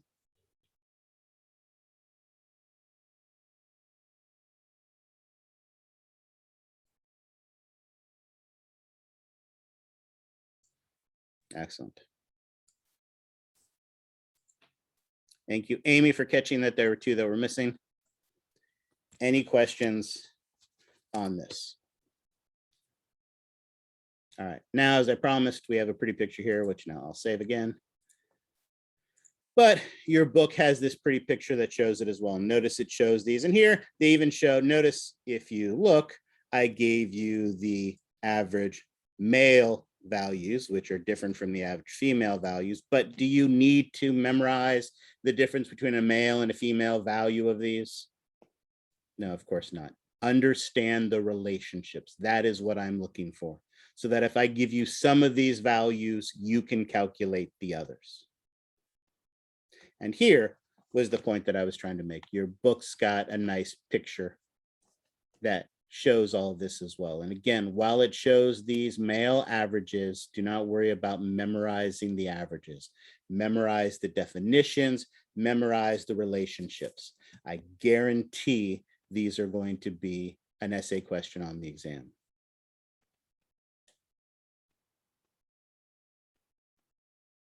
Thankfully, I haven't been kicked out of Zoom, but I do know that some people have been having problems with their internet connections also on the exams as well. And also, one of the things that I'll point out in the Sacramento and Roseville area, if you are on Xfinity, I know Xfinity has been having problems with their interwebs. It is something that they're working on. And so if you're getting intermittent signals, that may be because of that. So if you're with Xfinity, I know they are having problems right now. So continuous problems. So that's been going on for about a week. So that could be an issue as well. All right. So using the spirometer, you could take those normal breaths, take those big exaggerated breaths, and then be able to do all these calculations. However, not surprisingly, we move air into and out of our lungs for non-respiratory reasons as well. Right? Coughing or sneezing involves a forceful expiration of air to try to remove an irritant or some other type of foreign particle from our respiratory passageway. Crying typically causes the emotions of that induce a rapid breathing with short expirations that we have. Laughing, hiccups, where we get spasms of the diaphragm because of irritation, typically to the phrenic nerves. One of the interesting things that happens with the hiccups is there are lots of cures that people can try to use. You drink a glass of water upside down, you control your breathing and all of those things. as a neuroscientist, and the one that I explained to my daughter, which she now swears by, is, as it turns out, your phrenic nerve happens to run in a parallel pathway to your taste nerves, in particular the ones associated with sweet. So if you have the hiccups, one of the things that will work for many people, and again, there are some variations in anatomy, but if you take a spoonful of sugar and eat that spoonful of sugar, the powerful signal of that sweet sensation to your brain can disrupt the signal of the phrenic nerve and can actually stop the hiccups. So she even gets the smallest of hiccups and she goes running to the kitchen for a spoonful of sugar, even now as a teenager. And then yawning. We don't fully understand what causes a yawn.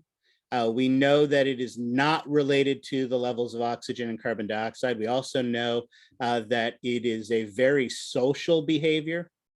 They've done some really interesting studies where if one person yawns, other people will yawn as well, but it typically isn't just random people. It's typically people that you are, familiar with or respect or like, or things like that, that can affect it. They've actually done studies where they will have your significant other in the other room. And when they yawn, you're more likely to yawn as a result of it as well. However, they have recorded the yawning of other people. And without them knowing that it's a recording, they play the recording from the other room, and it doesn't trigger the same type of yawn response. So why the real yawn and the recorded yawn doesn't, I mean, like I said, it's a very interesting field of study that we don't know a lot about, but it is, again, an interesting non-respiratory air movement. Again, it's non-respiratory because, as I said, it is not related to oxygen or carbon dioxide levels. Right? Breathing rapidly because you are exercising, that is an example of a respiratory air movement. We are needing to get more air into our lungs to meet the demands of the increased activity of our body.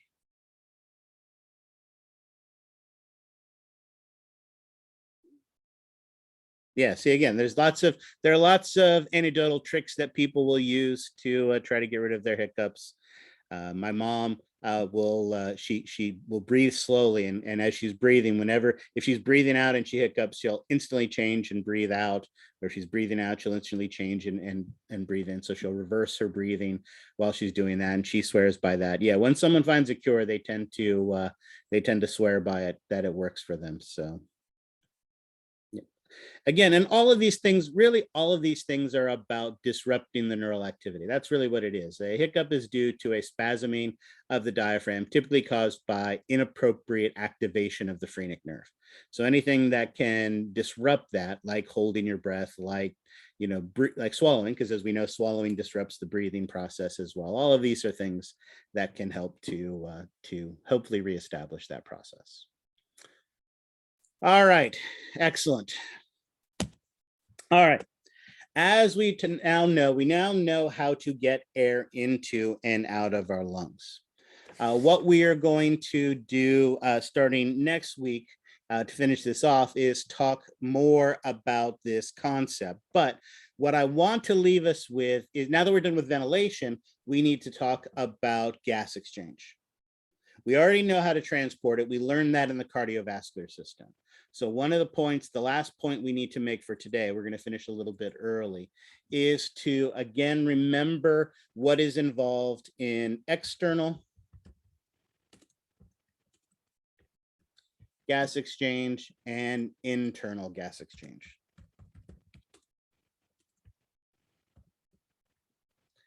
Now, the good news is both internal and external gas exchange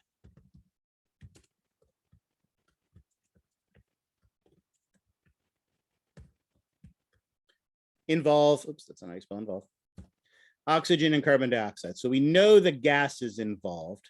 So with our external gas exchange, remind me again the structures that are involved in this exchange. Air and tissues. Okay, be careful.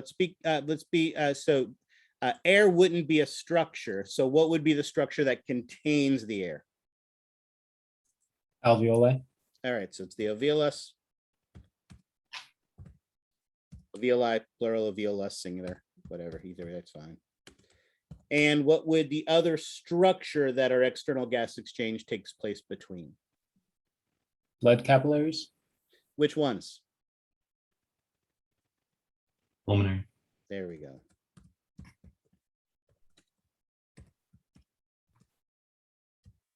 Excellent. We can also think of the mediums for that exchange, or the substances where the exchange is occurring between. So what is the medium or the substance that's in the alveolus?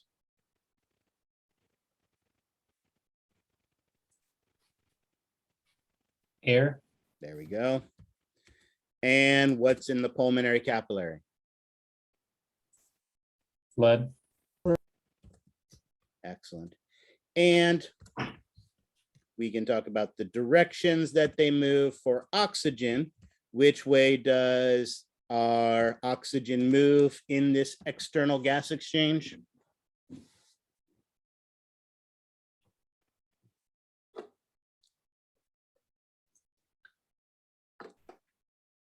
from the air into the blood. Excellent, right? We want to be careful about saying just in or out, because you could say in or out of the alveolus or in or out of the pulmonary capillaries. So you absolutely have the right idea. We want to be more precise. And so you're absolutely correct. A great way of saying this is it moves out of the air, and it moves out of the air into the blood. Or we could also say out of the alveolus into the pulmonary capillary, right? We could say either from structure to structure or from medium to medium. Both would be a good way of saying that. And same thing for carbon dioxide.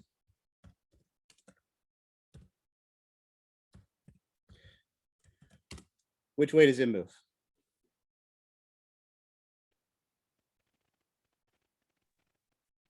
Out of the blood into the air.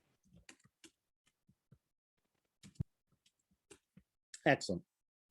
Or again, out of the pulmonary capillary into the alveolus. Excellent, excellent, excellent. That is our our external gas exchange. All right.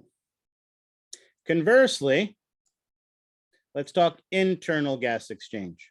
What are the structures that are involved? Well, I cannot spell structures.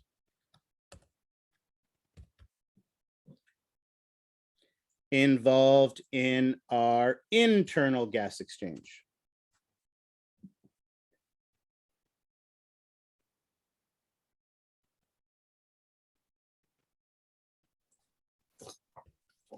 Is it blood and tissues? Or Okay, so again, one of the structures would be the tissues, but what would the other structure be? What contains the blood? it's systemic There we go. capillaries?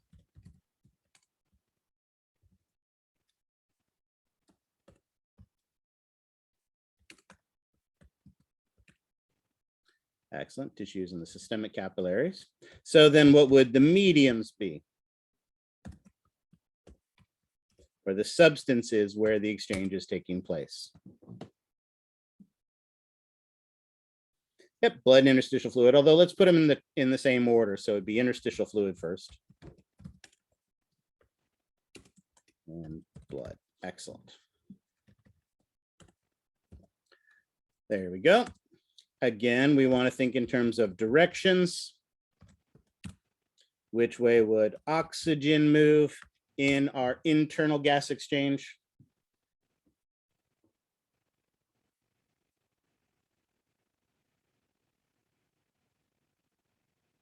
Excellent. So out of the systemic capillary into the tissue, or out of the blood into the interstitial fluid.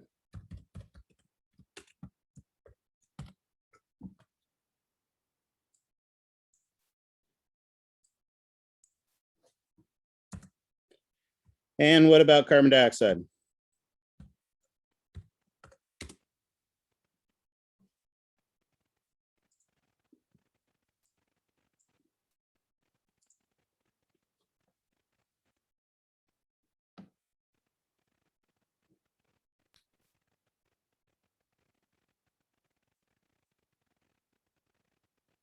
These questions should be getting easier.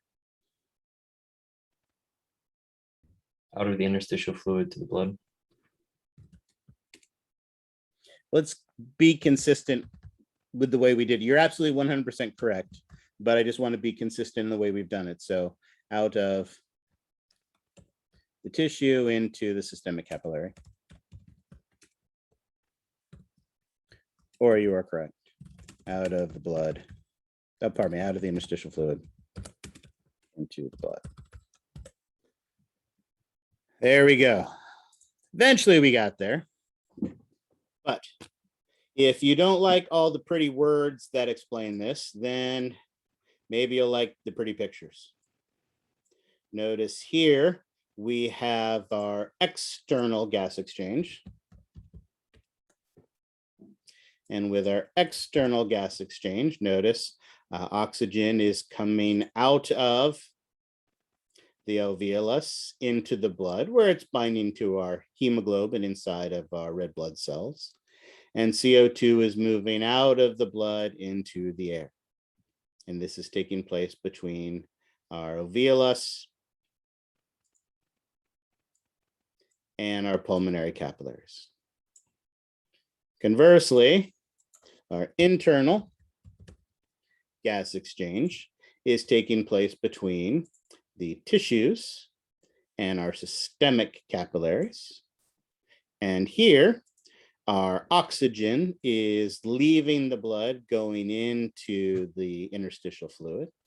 And our CO2 is leaving the interstitial fluid of our tissues into the blood of our systemic capillary. So again, it's the exchange of oxygen and carbon dioxide. They're always going in opposite directions with this gas exchange.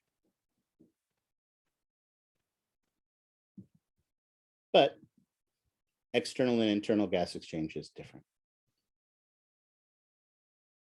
And this is where we will pick things up on Tuesday. All right. Questions on that? I had like a different kind of question. Excellent. I love that. Basically, I'm wondering how, if there was more oxygen in the air, would we have to breathe less? Great question. The short answer to that question is no. Probably would not change significantly. One of the things that we're going to see, and this is one of the things that we're going to get to, we're going to see that we're able to load oxygen into our blood incredibly quickly. So increasing the overall oxygen capacity, oxygen content in the air around us would not have a significant effect unless you significantly, if you put yourself in a hyperbaric chamber where you were in 100% oxygen, then that would cause more oxygen to enter into your blood more quickly that way. And that could affect your breathing, but that also could be very damaging to you as well. So typically they only do that in situations where you've had like carbon monoxide poisoning. If you think about it, if someone goes scuba diving, where they're strapping the air they're going to breathe onto their back and they're going under the water, do they take 100% oxygen with them so they don't have to breathe as much? No, they take they can the air that's around us. If you're going really deep, they'll add a little less nitrogen. They'll take some of the nitrogen out of it. But for the most part, for most scuba diving, they just can the air that's around us. So it wouldn't, so even doubling the oxygen that's in the air probably wouldn't have a dramatic effect on your respiration rate. It's a great question, though. Did you have a follow-up? I have another question. Sure. What does it mean when people say like speak from your diaphragm?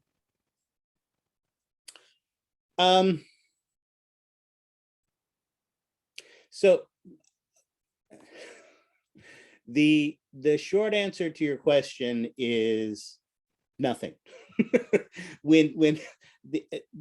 As we'll talk about, because we will talk about this, the ability to produce speech involves the moving of air across our vocal folds, right? Producing that that vibration that we talked about.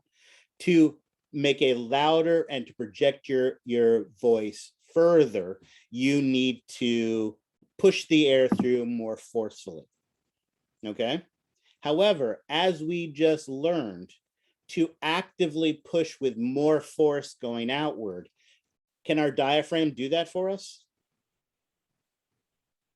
Can Yes. you relax your diaphragm more forcefully? No. No. When they talk about that, what you're really doing more is you're actually using your abdominal muscles more.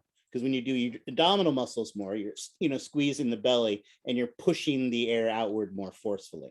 So the goal to speak, project more, sound more, be a little more loud when you're doing that is really more about forcing the air out. And the diaphragm technically doesn't do that. So they're talking about more using your abdominal muscles to push that out. So it's one of those examples of what people commonly refer to and what's actually happening biologically are slightly different. Thank you. Yes, we'll talk about how asthma affects the lungs as well. We need to, that we'll get, when we get to the control, we will talk about that. Although if you notice, we hinted about it today. One of the things that asthma causes is asthma causes a constriction of the airways.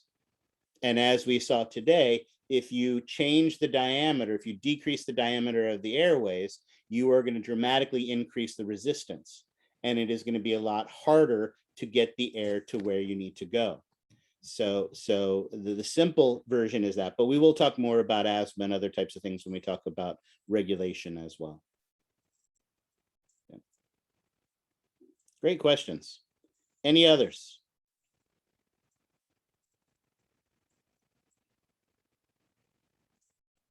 All right, well, that's it. We are done early today. This is all I wanted to cover. We are ahead of schedule. Let's have a good restful weekend, study hard this weekend, and let's have a more animated discussion on Tuesday. All right, any questions? All righty, I will see you guys Tuesday. Have a good weekend. Thank you. You too.